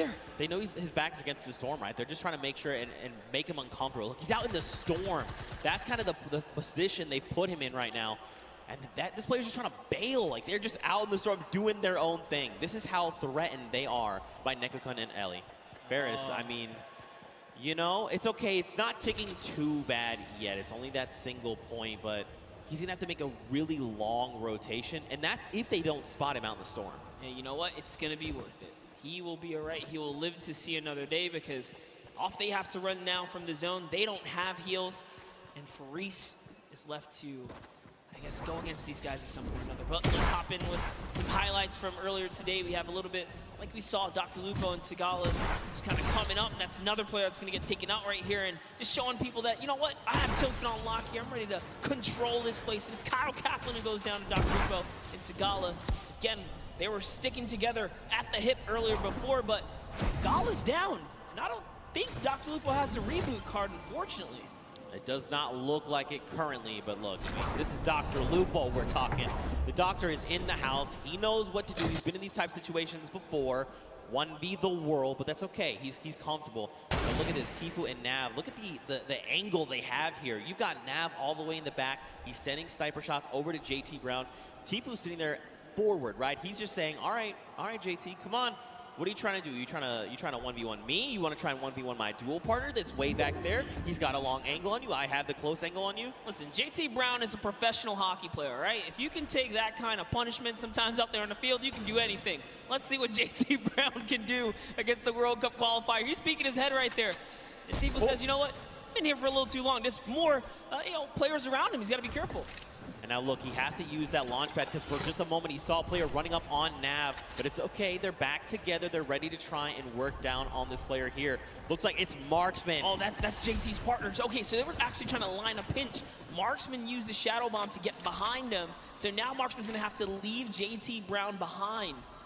They were actually split up in those moments right there. It was hard to tell for a second, but no, Marksman says he's going to take the high ground and start pressuring back here. He puts a shot down on Tfue, but the Storm is on his back first, and JT Brown manages to rendezvous with Marksman here. So now they're together. He's popping his bandages, and yet JT and Marksman win the small skirmish here, if you want to call it that, because Tfue and Nav are off. They're gone. They decided it's time to beat the zone now. Yeah, and I mean, facing off against someone like Marksman, you know, this is a long-time competitive veteran, right? Like, this guy has been around, so pairing these two together, you know he's like in very good hands right now. You know, Marksman's absolutely making the right call, saying, look, we need to leave right now, we need to do this, we need to do that.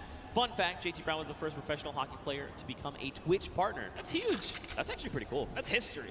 There you go, JT Brown. Put it in the world record book right there. That's one that cannot be broken.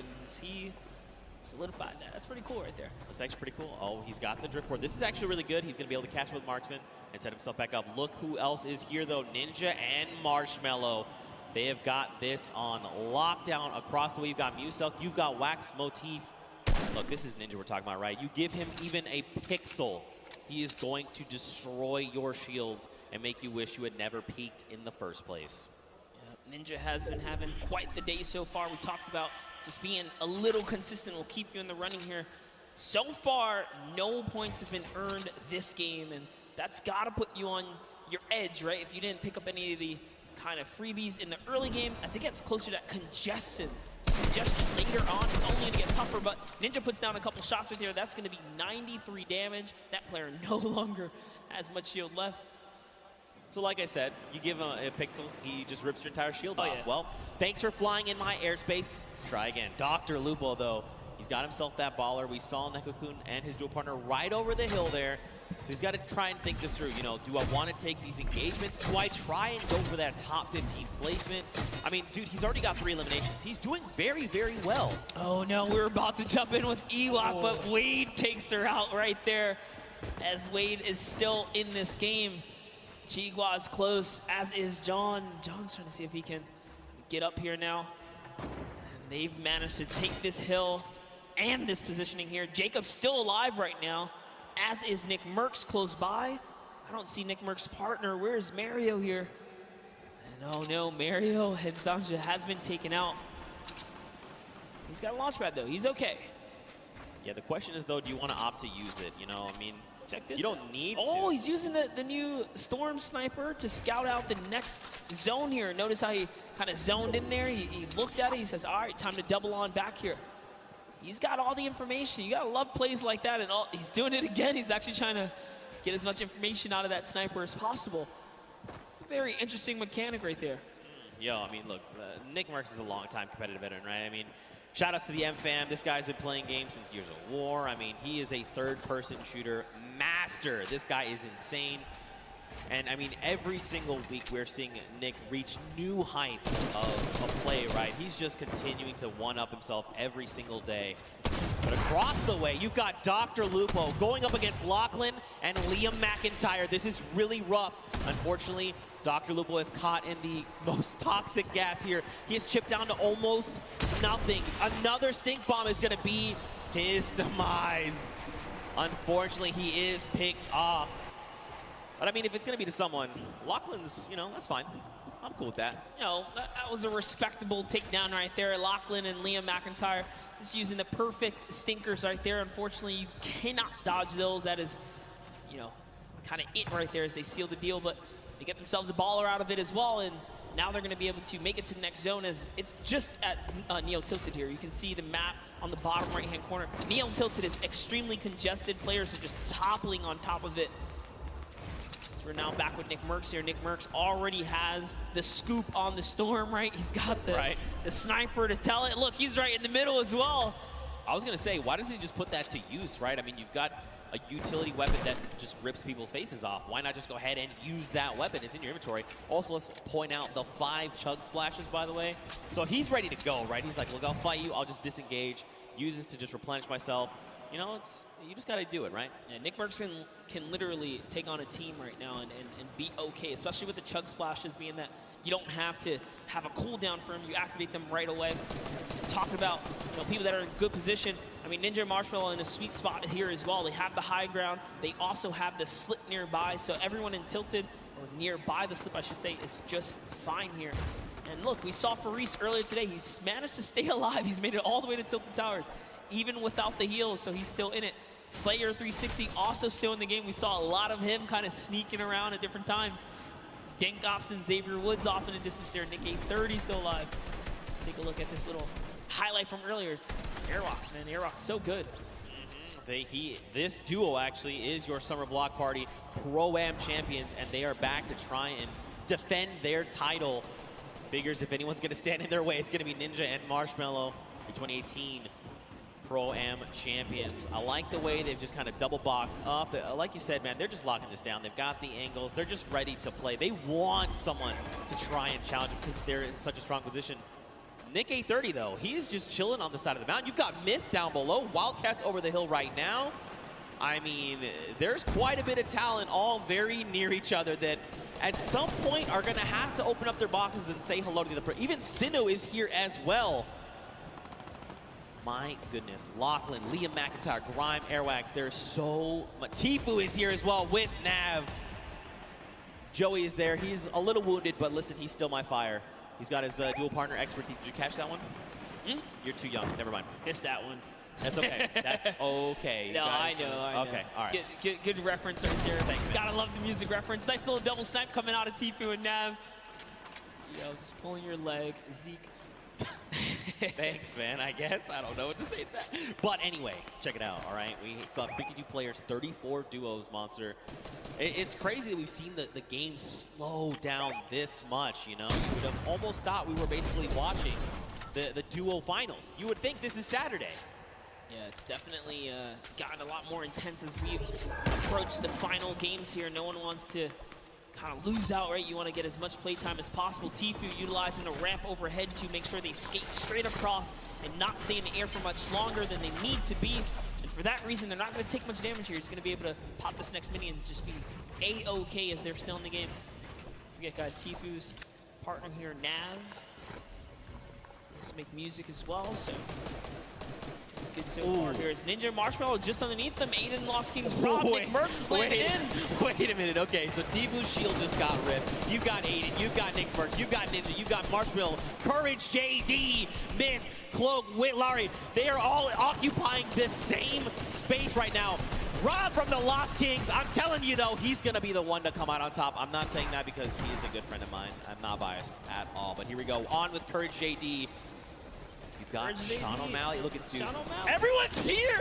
Cody Walker's there. Claire gets picked up in the crossfire. You got Wade up top. Look at everyone just flying in on top of each other right now. Sean O'Malley is here to show everyone why he's undefeated still. All right.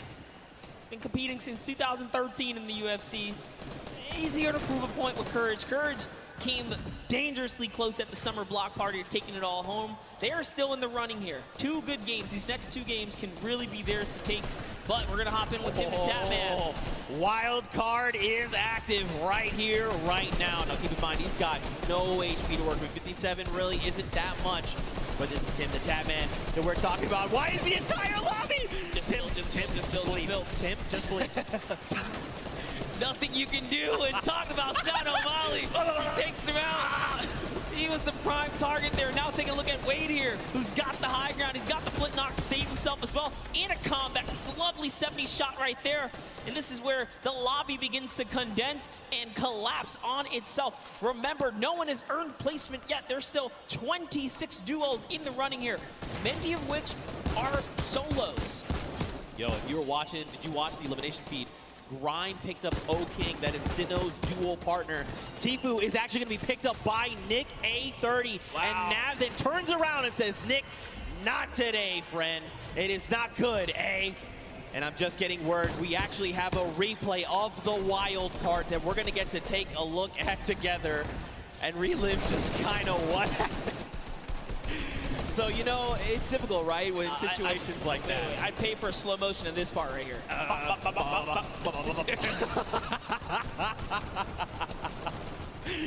Tim knows. He's smiling out. He's like, dang it, man. Being a good sport about it. You got to love it. Aiden right there, look at disbelief as he gets taken out as well. But now off with Cloak. We saw Cloak make that end game earlier in the last game. Whitlari is going to go down here. Cloak's got just enough help to make it all happen. His loadout is so great as well. Perfect shadow bombs are going to allow him to rotate here. If he uses the structures, he can continue the rotation for free. And that's exactly what he's going to do. He's going to get nice and far into the zone. Free baller here for Nick Merckx. As Nick Merckx is going to use it. Why not, right? He can get this free safety for a little bit. Dude, this is where Nick wants to be, right? He wants to be in the middle of the chaos. And everyone's trying to, you know, panicking, trying to figure out what they want to do. Nick is calm. He is cool. He's collected. He is so deadly. Yes, that is also another thing. Okay, the baller is cracked. He tries to go for the builds, forgets for a moment. He's got to find his elimination. He needs something, anything. The chunk. Wait, what the strap? Those were builds? Were those builds? Did you get them? Oh, it wasn't enough, though. He had to connect those shots right there. Someone did get dropped right above him. Sinnoh's still in the running here, even by himself, is taking teams out. That's he just took out Airwax, which is huge for Sinnoh because they both have 7 eliminations. Airwax has 10 elims, so he still does technically have the lead, even with placement. But the longer Sinnoh stays alive now, the closer he can be to kind of catching up and taking that first place. So that was a huge elimination here. Now look, jumping in. Look who's still left, though. Sinnoh, Sean, Symphony, Cloak, Jelty, Lachlan, Muselk, 7. There's so many people. Mr. Fresh Asian, we saw the clips from him. He's on super low HP, but he might be able to make something happen. Look at this. Cloak is in a great spot. Symphony as well. They have health advantage. The only other person is Muselk, who's sitting on basically 200 HP. Sean gets cracked right now, Monster. Jelty wants to secure this elimination if possible, right? That would be huge for him. This is essentially a solo game here. There are 8 players left, and everyone is left to fend. The star flip! Oh my god, this could be so huge! Look at this space. It's occupying everything. It's forcing people up, forcing them down, making them have to reposition. Even Sean, he's actually safe somehow on the other side of it.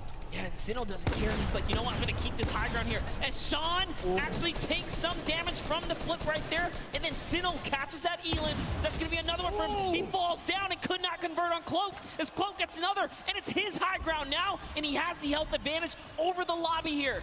Can Cloaksy go from a second place to a first here? It's Muselk versus Cloak, and Cloak gets chunked right there.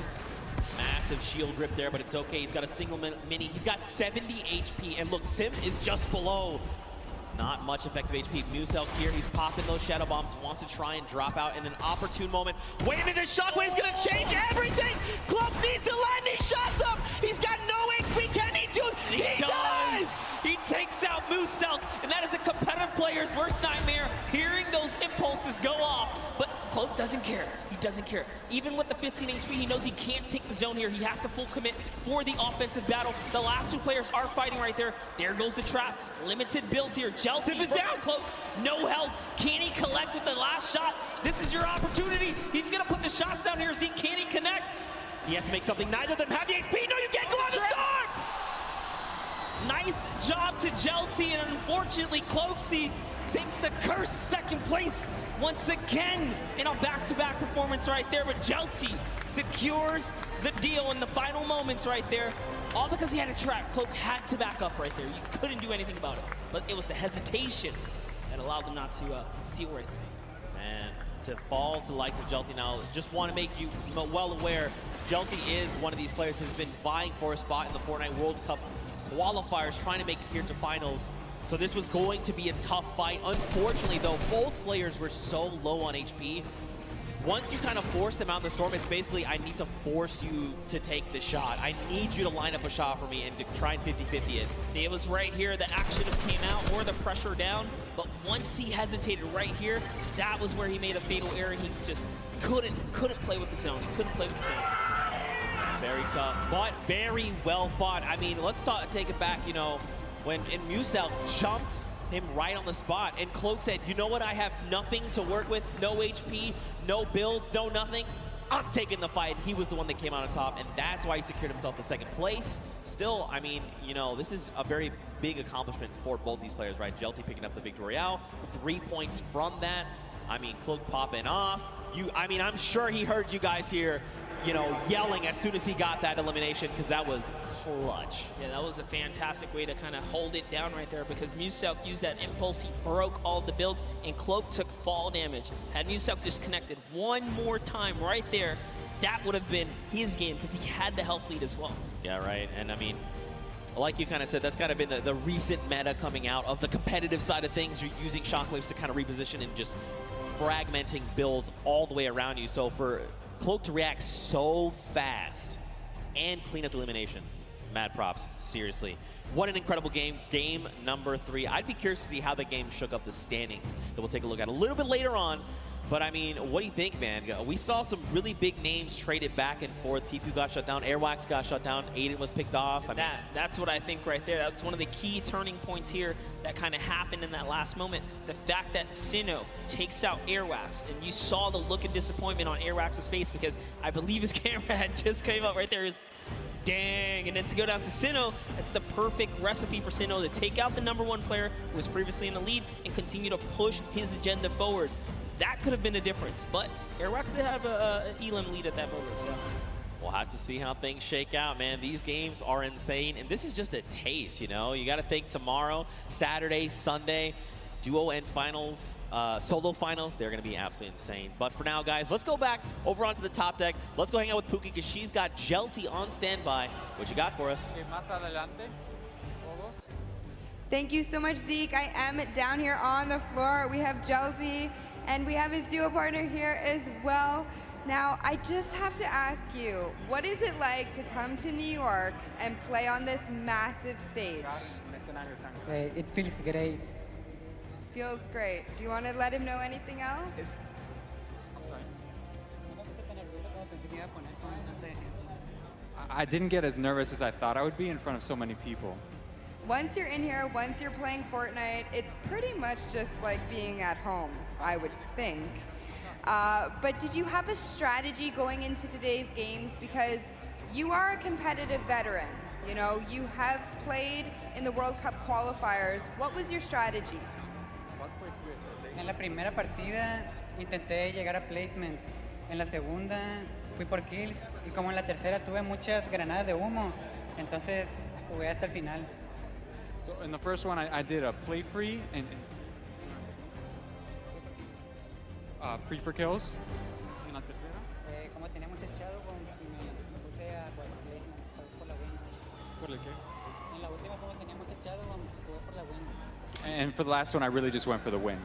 So you just went for the win. You just went full send. So pretty much just like the qualifiers, right? Yeah. So I just want you to describe to me the last play that you had there, the last moments. Pues sabía que quedaba poca gente, así que nomás hice muchos cubitos hacia la zona e intenté trapear al que tenía arriba, pero no pude, pero se murió por la zona y gané. So I knew there were a lot of people in that zone. I tried to go up, but I realized I couldn't. Lo intenté matar con trampa, pero no pude y él se murió por zona. So I tried to go up the ramp, and then I couldn't enter that zone. So you had to kind of adapt and adjust there, which you did, and it worked out well for you. Well, congratulations for being here. Thank you so much for talking to me. Best of luck in your next games, okay? Zeke, what do you think about these crazy games? Getting to talk to Jelty, this stuff's unreal. Listen, it looks like Jelty might have been a little nervous, all right? But Jelty, I'm going to tell you right now, you're a slayer, all right? Don't be nervous when you're that dang good. Well fought from him. But again, we've got another game. One game left that is going to determine who walks away the Fortnite World Cup Pro Am champion. Yeah, I need to see if Jelty and Gabba Reaver, the Mexican duo right there, had enough to push them all the way up to top 10. We're going to find out right now. Let's peer into the standings right here. Let's take a look at the standings. Let's see what it is, Zeke. It's still holding the lead, even after Sinnoh took it over. But guess what? Jelty, Gabba Reaver, right there, the Mexican duo coming right up to the top right there. You saw Jelty's skills. You can't sleep on him. That cone was so nice in those final moments. But hey, Cloak with another second place performance. He's back up there. I mean, but I think the big standout right now is Airwax and LR Grime. These guys are still holding that lead. And this is kind of something we saw back at the summer block party. But let's hop on over. Let's see who is in our 11th through 20th spot. What is going on the opposite end? Right now, remember the number 42. That's where you're trying to aim. You've got people like Nick from the Lost Kings. You've got Sean there as well. Simp is up there. So many talented players. Nick A30, you know, all these guys really need is a stellar game, right? They need to put everything on the table right here, right now. Whether that be, you know what, we're going to hot drop. We're going to find as many eliminations as we possibly can. And then let's go ahead and pick up the W. We got ourselves... I say that like it's an easy thing. That's not me. I can't do that at all. Yeah, absolutely. We got ourselves some really intense competition right here. RO, Grime, and Airwax is not getting this for free. It is very close at the top. Xavier Woods is saying, you know what, we're still champs here. Still champs. In your heart. I believe it. Absolutely. All right, here we go. Ladies and gentlemen, the final game of the Fortnite World Cup Pro-Am is about to begin. If you guys are excited, let everyone sitting on this stage, let them all know. Let's get hype, because this is it. After this, we crown a new potential champion. Can Airwax and LR Grime hold on and defend their title and become two-time Pro-Am champions? That would be insane. Can Ninja and Marshmallow come up huge in this final game? Can someone else show up when it is necessary? Well, we'll find out. These players are dropping right here, right now. That really is the story. Will Sinnoh win his lucky landing drop here and continue to put the rain down? He had a lot of eliminations in the previous round, but he couldn't break the next threshold 4 more points to close the gap. Airwax had 10 elims with this duo. RO Graham had 3. He had 7. That's a lot of action. They're not afraid to win these battles. Wait. See what's up. We have Robles here, and Chigua is gonna confirm. Okay, so they got the, kind of alpha up on the spot. So you know what? We're gonna take this spot right here. This is their loot now. They're gonna go in and claim that. Nice little start for them right there. Yeah, this is a rough spot to land sometimes, right? Because you can have 3 potential chest spawns. Sometimes you get unlucky, you get the 2 there. So they're gonna have enough to kind of get them started. But man, do they need something else heading their way? There's quite a few spots that could rotate from. I got a question for you. So Chico actually used to be a console player. He played Fortnite on console. He actually swapped over to keyboard and mouse, and he's a competitive player on keyboard and mouse now. Did you still play with a remote controller, or have you made the transition? Did you just ask if I played with a remote controller? I'm asking if you still do, or have No, first of all, I've always played mouse and keyboard. Thank you. Oh, Also, a remote okay. control is something you use to drive something else. All What right. is wrong with you, Monster? You know, the controller. No, I've actually I played a controller for a little bit at the very start, and then I was like, you know what, I really want to try and just get better with mouse and keyboard, and so I dedicate a lot of my time to kind of focusing up with that. So now am I good? I'll tell you what, ask Sundown, and he will tell you the honest truth. Hey, right listen, now. I saw you in the practice games win that game over Bala. No one's gonna listen. Hey, that's what happened. But that really happened. You got this, but let's not take away from Eric Gordon. No, Slago Man as well. He is down. Look at this. This is Ali A. He's like, hey, hello. I'd like to come in the house now, please. I need eliminations. Excuse me. I like what he did there. He's using those stinkers to clear out the air, see if there's anyone nearby. Jeremy Ray's going to stick this revive, even without taking out Ali A. He says, you know what? You're safe enough. I'm just going to get you right here. He's going to commit to it. There's only a couple seconds left. Is it going to be enough? Listen, we'll find out soon. He's been part of the movie It. He knows what true terror is. Ali A is not going to be the one terrifying him for trying to revive his teammate. Over, though, you got Ewok. You've got Jordan Fisher. They are hanging out by Pueblo right now. And it looks like they're pretty kitted out, all things considered. I mean, they've got the bare bones of what they need to get themselves started, right? Absolutely. Jordan Fisher here does have a okay loadout, so I say okay because he has a shotgun, he has shield. That's just enough. He's got the disengage tool, which he kindly shared with Ewok right there, giving her, an impulse or a shockwave as well to make sure that she can also disengage if things get sticky here. But it's all about getting that information. Look at the creep up. As actually, Dead Rebel and Oscar have been holding his spot down since earlier today, and they've done a great job fending off every single duel that's landed here. No duel has been successful. I'm actually curious to see if they're going to be able to win this early game engagement as well. They've been doing it so well so far. I mean, it looks like they maybe don't want to take the fight. As far as inventory, they're in a similar situation, right? Not really much of anything in the way of materials. Loadouts looking super sparse, and the big thing here is those 3 weapons, gray AR, green AR, and that drum gun are all using the same ammo type, right? So the moment you start firing one, you are just draining ammo from those other potential resources, so they don't want to take this fight. I think it's smart to disengage. It's not worth it right now. Let them have it. There's loot behind you. Just keep the ball moving. Yeah, true that. See Oscar just sitting up top there.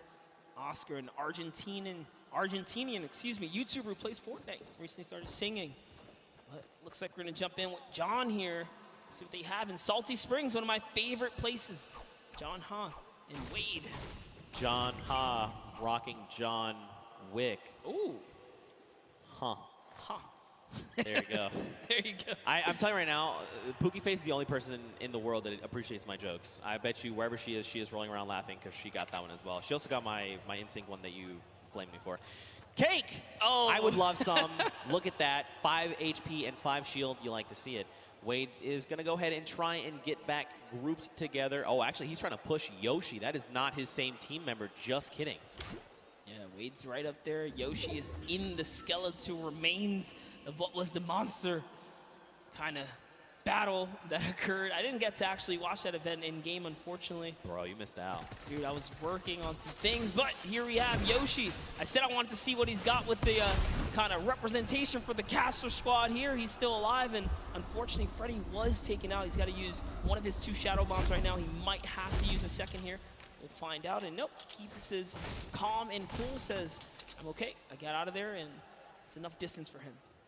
3 things. 1, you know Solari's a cool guy because he is a cool guy and I know him. 2, he's using the drift double pickaxes, even cooler. 3, they went to that monster spawn. That is actually the new hotspot. You can get so many resources and loot from that. And that's why you saw him go there. But Mr. Fresh Asian, already 5 eliminations. My goodness, he is just... I don't know, dude. He is tearing up Pleasant Park right here, right now. I like that he's even going that extra precaution, right? Like, hey, we know, we can see in the bottom right mini-map, there's no one else. These guys have cleaned out everyone. But he's trying to make sure. He's like, look, I need to make sure to get my teammate up. We're going for the long game. Let's make sure we're back in this. Chandler Riggs here, one-shot girl. Over here, they're going to be disengaging. They probably have been seeing these people go up the Sky platform. There you go. They're going to scope in. Not worth the engagement right now. I mean, look at the loadout. Look at the materials. This so unfortunate. The 2 times we tuned in with a Run Shot Girl, she had a drum shot. Here's a little fun fact. One Shot Girl wrote a song and made a music video about how she loves Wendy's. Yo, high-key, Wendy's is dope.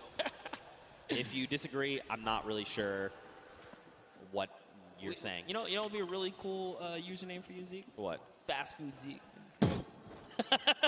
All right. Zeke kind of recuperates from that one. I think I might have broke something inside of him with the joke, but it's all good. All right. I feel personally attacked right now. You're not wrong, but I feel personally attacked right now. Wow. Okay, Power is here. Goff is here. It's a great username, though. Honestly, it's clever. Fast Food Zeke. I don't know what I'm going to do with you. Watch that elimination feed in the top left. Chandler Riggs and Ali A are finding eliminations. Wow, my brain tried to put Ali A and R in one word. Let's not do that again. Now he's out in the storm. He is ticking down. He needs to try and get out of dodge if possible. But it looks like he might have quite the trek still to make. Exile is just up in front of him there. Dude, look how far away he has to go. He's down by Lonely. The circle is over by Pressure Plant. He's got to go. Yes, he needs has something. Super long rotation. He does have Shadow Bomb, so that's okay. But with the player nearby, oh my, the aggression says, you know what? He's going to chop that build down right there. And it's barely held up, but instead he goes for the build battle. He's actually committed to this. Drops a great floor right there to block him out and commits all the way. That's one shot. Can he get the third? All he has to do is commit one more time. He's going to fall into the box. He's trying so hard here. He's already committed. That's his floor as well. He takes that, goes for the edit. And now in comes the pressure. He's trying to fall right inside. There is a nifty little trick, though. If he just walks right up to the cone, he can actually fall and slip inside and catch his opponent off guard. Let's see if he ends up doing it. Oh, it's not looking good, man. It's not looking good. Oh, tries to disengage. That was not the play. Should have just stuck with it. He's got no HP, but look at Exile on 11. 10. That's another 9 seconds before he's going to be eliminated. Ali needs to look up. He literally needs to look up in the sky right now. Does he see him? He didn't see him. He went over the hill. He's trying to get the angle on him. No way. Oh, it gets taken out right there, and it is going to convert to Ali A because he did the last damage, and oh no. Edokov, we were just watching him. He's a 28-year-old Brazilian YouTuber, just moved to the States, and to get taken out, that's so unfortunate. But now we're looking at Flake's power. Can he clutch it up for Edokov, his teammate here? Should be the carry right now, and that's a great shot. Did get JT Brown, but couldn't convert. Marksman right there, so good. Connects with all of his shots, and that's the name of the game, Zeke. I mean, like I kind of touched on earlier, Marksman is a very good competitive player. The fact that anywhere they were trying to go, Marksman was ready. Storm flips, stink grenades, drop down. I'm ready with my shotgun. Tough spot to be in. Look at this though, Airwax. Look at the loadout. Monster, launch pad, 6 minis. We've got shadow bombs. We've got the brand new Storm Sniper. We've got golds and purples across the board. Mats for days. And of course, to top it all off, he's got the bush there for extra padding to absorb an incoming shot or amount of damage. Airwax is playing as if it's tomorrow. Listen, he's like, look. I know, like Airwax is a World Cup qualifier and everything, and RL Grime makes music, but I got a feeling RL Grime is way better than we think. He has been doing so good. So here's the thing. I actually ran into him in the lobby 2 days ago. Okay. I was like, hey man, like how are you, you ready to go? Like you guys just won summer block party. What do you think? He's like, bro, I've literally been practicing every day. Like every moment I have, I want to be good. And that's what we're seeing, right? Like it's such an amazing feeling seeing these guys keep up and really, get that bug for Fortnite that we love. That itch to want to grind right there. That's a good feeling, but he's a slayer. All right. Fresh Asian actually brought back Desmond Chan from the reboot card. Remember, last time we saw them, they were down. No, I think that was Revive. Okay, so he managed to pick them up, and they're still in the game. And they're still in Pleasant Park, by the way. Dude, they've been locking it down. Look, Mr. Fresh Asian, though, he had a shot go his way because his shields are ripped, and that's Jelty. That is the winner from the last game. Jelty is here. Unfortunately, his dual partner has been eliminated. But Monster, look at the loadout. I mean, he's got a loadout that it's like a skirmishing loadout, right? I'm going to shockwave forward. I'm going to combat you a couple times. If you try to leave, you're going to get lasered. You're going to get beamed. If I need to follow up, I have the launch pad. He's in a prime spot, but look at the builds. And this is how you know he's an actual competitive player. That's a competitive loadout. Most players in the comp scene will run a combat with an AR. Most of them do tend to run the dual weapons, followed by utility and heals. So Jelty is a scary, scary player to be going against. And Mr. Fresh Asian needs to be very wary here because Jelty catches a small lead. He's gonna push. You see there, he had the angle. He saw the player edit down, and he pre-edited his wall, ready to take the shot. Now, of course, they had an extra wall there between them and Jelty, so they were ready. There was no shots coming through. He's going to drop the turret there. He doesn't need that now. You think Mr. Fresh Asian is baiting the sentry gun right here? That's tough. It's hard to say. I mean, they obviously want to find this elimination, right? Someone in their face. Oh, look, Jelty's setting it up right here. No way. He's setting it up. He pushed it all the way through. Gets the backside. That's one. Two. That's on white. He's on white HP right now. He's got to remember where that other player went. He's going to try and isolate these guys. These are his builds. Can he do it? He's looking. He's on the hunt right now. He still has a shockwave monster. He could still pull off the impossible, the craziest amount of skill. Look, they're still jointed at the hip. This actually could be their fall, right? Like, this could be what actually gets them eliminated. They kind of need to spread out a little bit in case he does have that second shockwave. Jelty is clearly flexing the way he set up the ramp to bounce his body, horizontally, right? Just straight across, making sure that he did not go upwards. It was a very, very clever strategy. Wow. So they used the heavy snipe. They've tried to go for the floor replace, and look at this. He was already ready. It's like he's in their brains. He's literally reading their minds right now, Monster. He's so focused, so zoomed in. This is quite the intense battle. It's a 1v2. Jelty has already shown that he is here to dominate. What can Jelty do? I mean, he's got the grenades. He can start dropping Going them. for it. He's doing it again. Fortunately, this time it was a bit of an overshoot, but it's okay. He's out of the lines then. He has 3 builds left, so he wants to mess around here. He does still own some of those. That was huge. He takes one player down. Can he get the second? That's Mr. Fresh Asian. Wow. All the duos you could have gotten right here. He actually got the competitive one. Mr. Fresh Asian is down. And a little bit of a taunt because I think he knows. He knows. He absolutely knows. He knows. He saw the name. He knows who he's competing against. And now the confidence boost is there. Oh, no! He didn't see him! What's he gonna do? He still clutches up. Desmond Jam almost had it. So what happened there really quickly, Jelty peaked, but his character model was perfectly lined up with Desmond, who seemingly appeared out of nowhere. Oh my God. Oh my God, that was actually so insane. And look at this, watch the elimination feed. Airwax picks up Xavier Woods. Nick Merckx finds Mora there. And now we're back on board with Tfue and Nav. I'm not over the near instant karma. I know! Really not over it, but here's Tfue laying down some shots here. Shield hit once right there. Expert Thief still in it. Joey Fatone is going to get hit right there, unfortunately. He's going to get taken out. And Sigala's close by. Bye. Here's an in-3 play coming out of Airwax here. Look at the laser beam Xavier Woods just pulled out of the skies. Unfortunately, that's just the way of the road.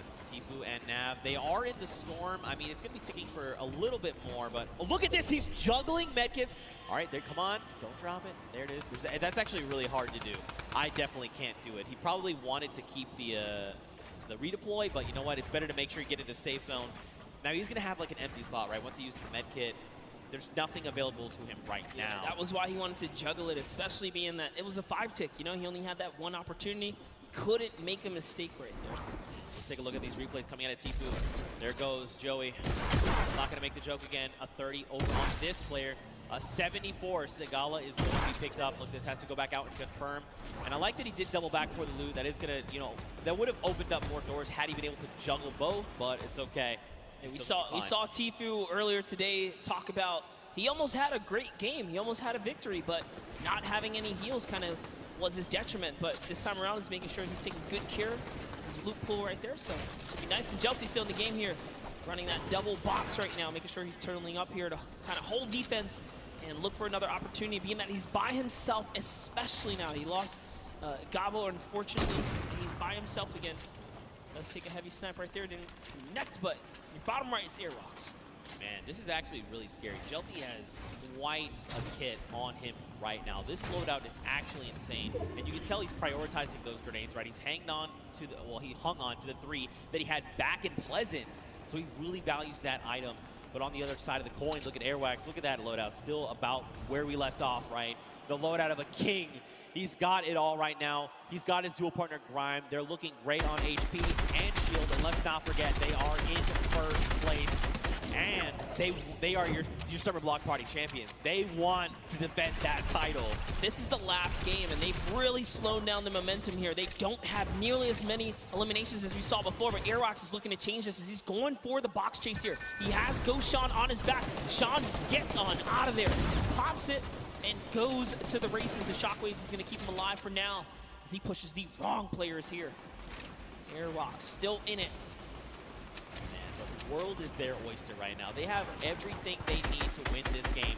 The question is, can they execute? Will there be something that happens? Will some other, duo take a step forward and say, we want to challenge you? You've got Ninja and Marshmallow, the 2018 Pro Am champions across the way. Marshmallow dropped to half. On the other side, Cloak and Tfue. How do they keep finding themselves in a situation where they're very close to each other? Their minds are thinking in sync right now. Oh, banking nice play the right grenades. there from Tfue is going to set it up perfectly to get these flows across. And look at the bank shot. So beautiful right there. Can he connect? That's one hit. He got He goes down. He's going to convert the Elim. And off to the reload he goes. He's going to do it one more time. Here's 1-2. Probably going to line up the shotty here. And he is trying to connect. He doesn't quite get it. Land him. 44. But they're gone. And now you know for a fact that he knows that was Cloak. And Cloak knows that this was Tfue. And he's saying, right now, this is not the engagement. Yep. We'll fight, but right now it's not the time. They go ahead and disengage. Tfue now, they're rocking 8 eliminations. That's 8 points, and that's huge. They still have launch. They used 1. They've got a second one. They've got it all. Yeah, they're so loaded right now. So great play right here. Tfue's going to cut across. We talked about the competitive players, specifically love to run the dual weapon loadout, and that's exactly what Tfue has here. Loads of utility. Goes for the peak shot right here. And is that Airwalks he rolled up on? I'm going to find out right now as Tfue's going for the water place here. He's better be careful. He might get punished in return here. He does take it, jump into the box. These are not his builds. This is a dangerous spot to be. And that's exactly why he backs up here. He's going to go back to Nav. He's trying to relocate to his teammate. Bob's all ringing out, but right now Tfue's playing defensively. This is really good. Now, where is Nav, though? Watch that little marker. Nav is somewhere on the right. These guys need to connect if they can. You've got Sims down below. Okay, so Nav is actually 1 by 1 over diagonally. And it was Airwalks who's right there. You saw that. Actually, I think that was actually Ninja. Might have been as well. Man, Ninja it was making actually those Ninja. peaks. Yep. It was in fact Ninja. Look at me, people. How many fantastic names? Sean O'Malley, Tfue, Nav, Kurt, JD, Wildcat.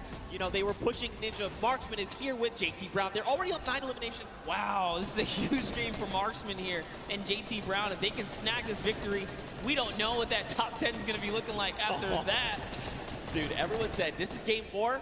All right, let's go ahead and go full send. This is it. Showing what they got, man. Dude, even Jelty, look. Jelty's still here. He's still hanging out. He's been by himself, remember, since Pleasant Park, and he's still putting in work. Marksman and JT right now is going to try and rip the shield off of this player. 2 tags. There is the 3rd. That means that player has little to no shield left. And look at this. The shooting gallery. Everyone flying around. White Deck number goes. Monster, they're out the storm. Can they be picked up? They cannot.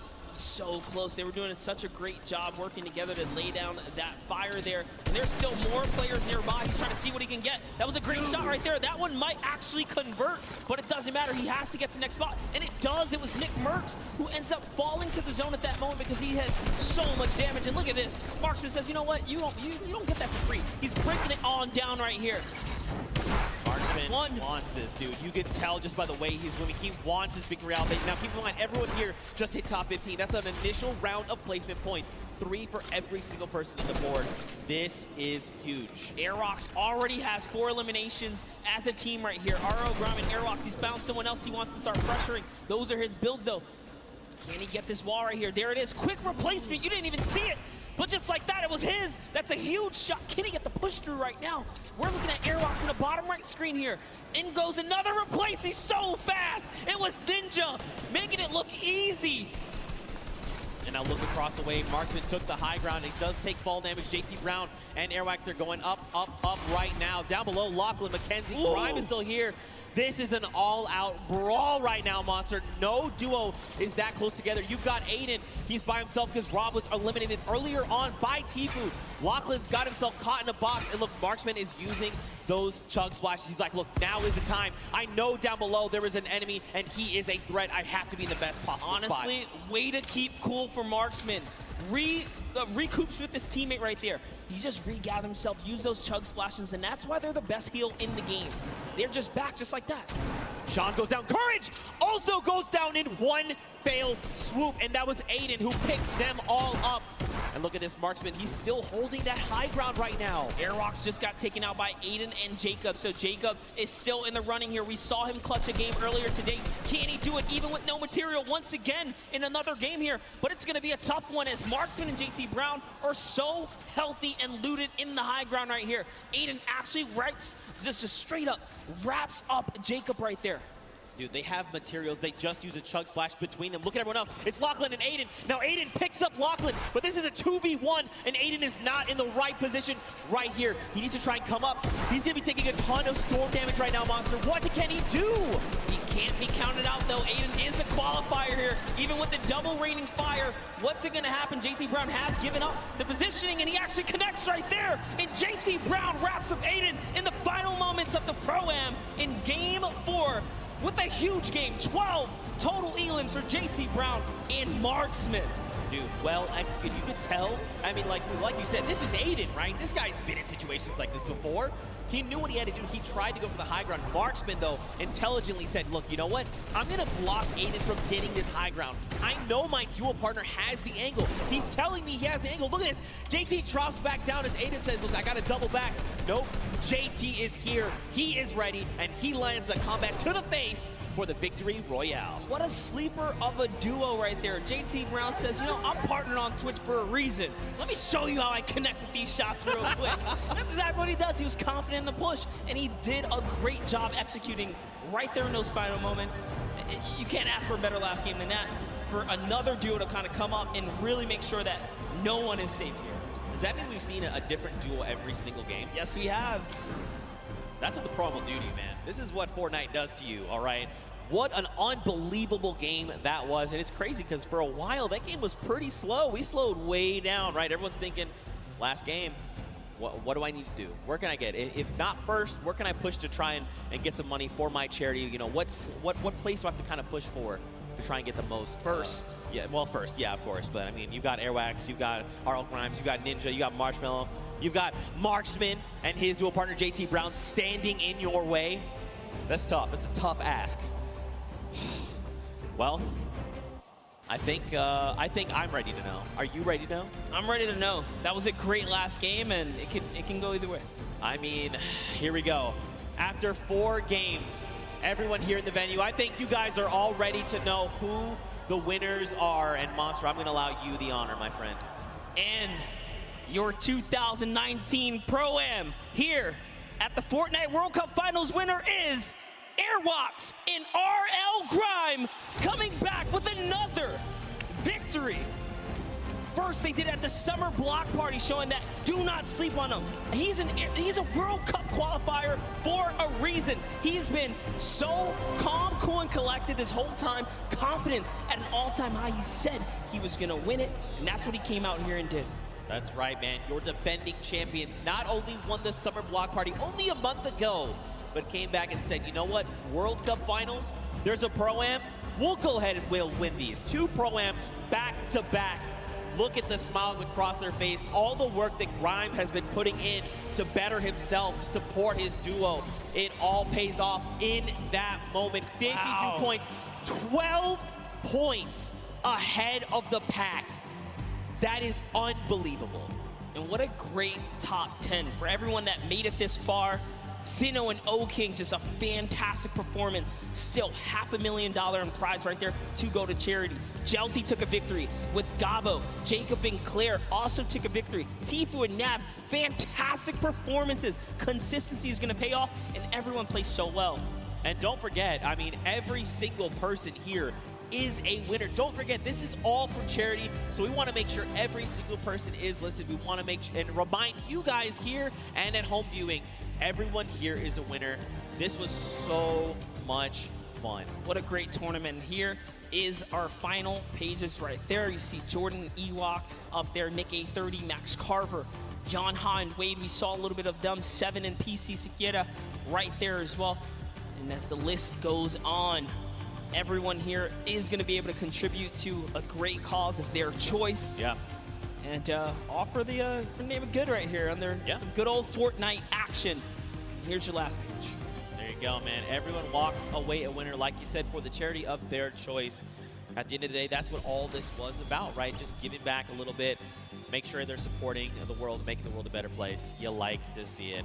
What an unbelievable day. Any final thoughts from you, my man? I mean, it's been a long day. I've definitely had a long day. This has been, you know, Monster D-Face and Zeke taking our last swings up here at the desk, and hope you guys enjoyed. But with that, we're gonna go ahead and send it down to Golden Boy. He's got the rest for us.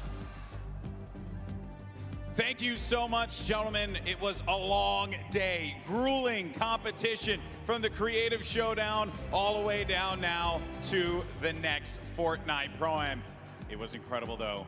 And as you all know, we have our winner. Welcome to the winner's circle. Once again, it's Airwalks and Grime.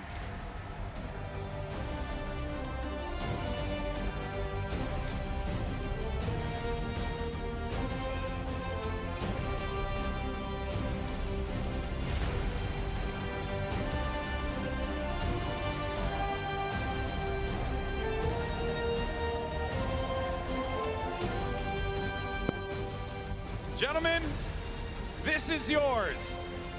Your 2019 Pro-Am champions, the 2-time Airwalks and RL Grime!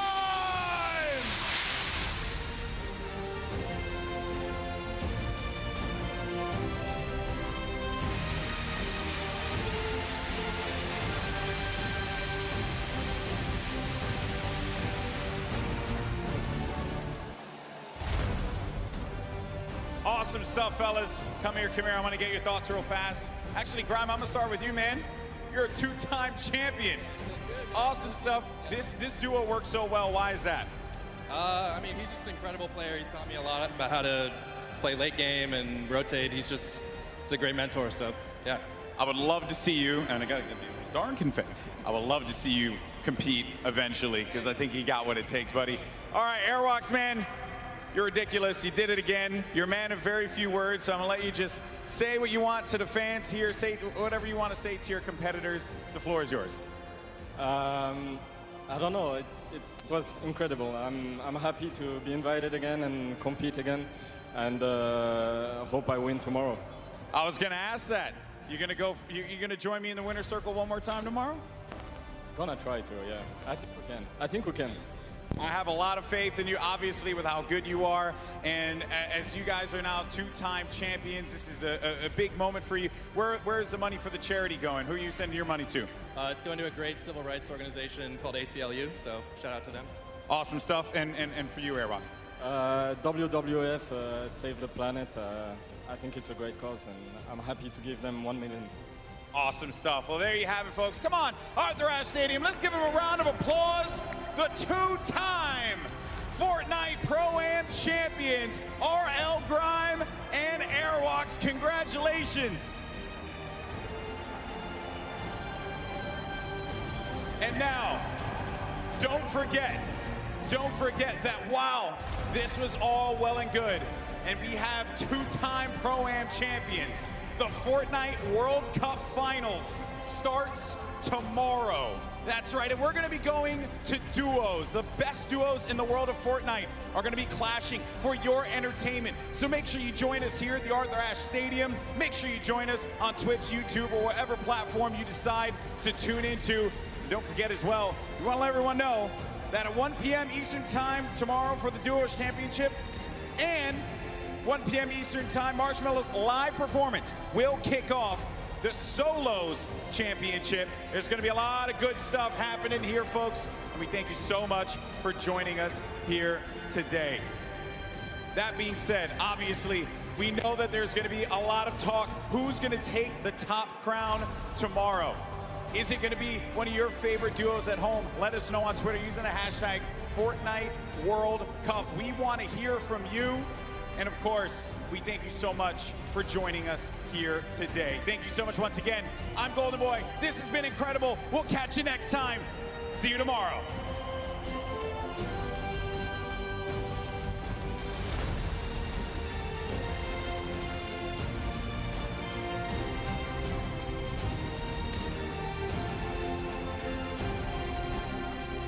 You've been waiting for. The countdown is about to begin. The players are loaded into the island. It starts right now. All the way out from South Korea. There they are. It is all up to Sinnoh here. Wildcat down low. He takes the shot, and it's Sinnoh with a victory royale. He does it. And he gets ownership of the wall. You never want to go toe-to-toe with Aiden in the box, baby. Let's go, Myth. Get hype there. Oh, no, Myth. Not like this. He tries to get out. He does manage to stay alive. Oh, no. He loses the high ground. Jacob, look. Oh! The side shot of Cloaksy. Nick! It was Nick! Every single time! It's Nick! Where is he sitting? Cloak needs to land these shots up. He's got no HP. Can he do it? He does. Oh! He has to make something. Neither of them have the HP. No, you can't go out of the dark. Nice job to Gel Team. Airwalks in RL Grime coming back with another victory.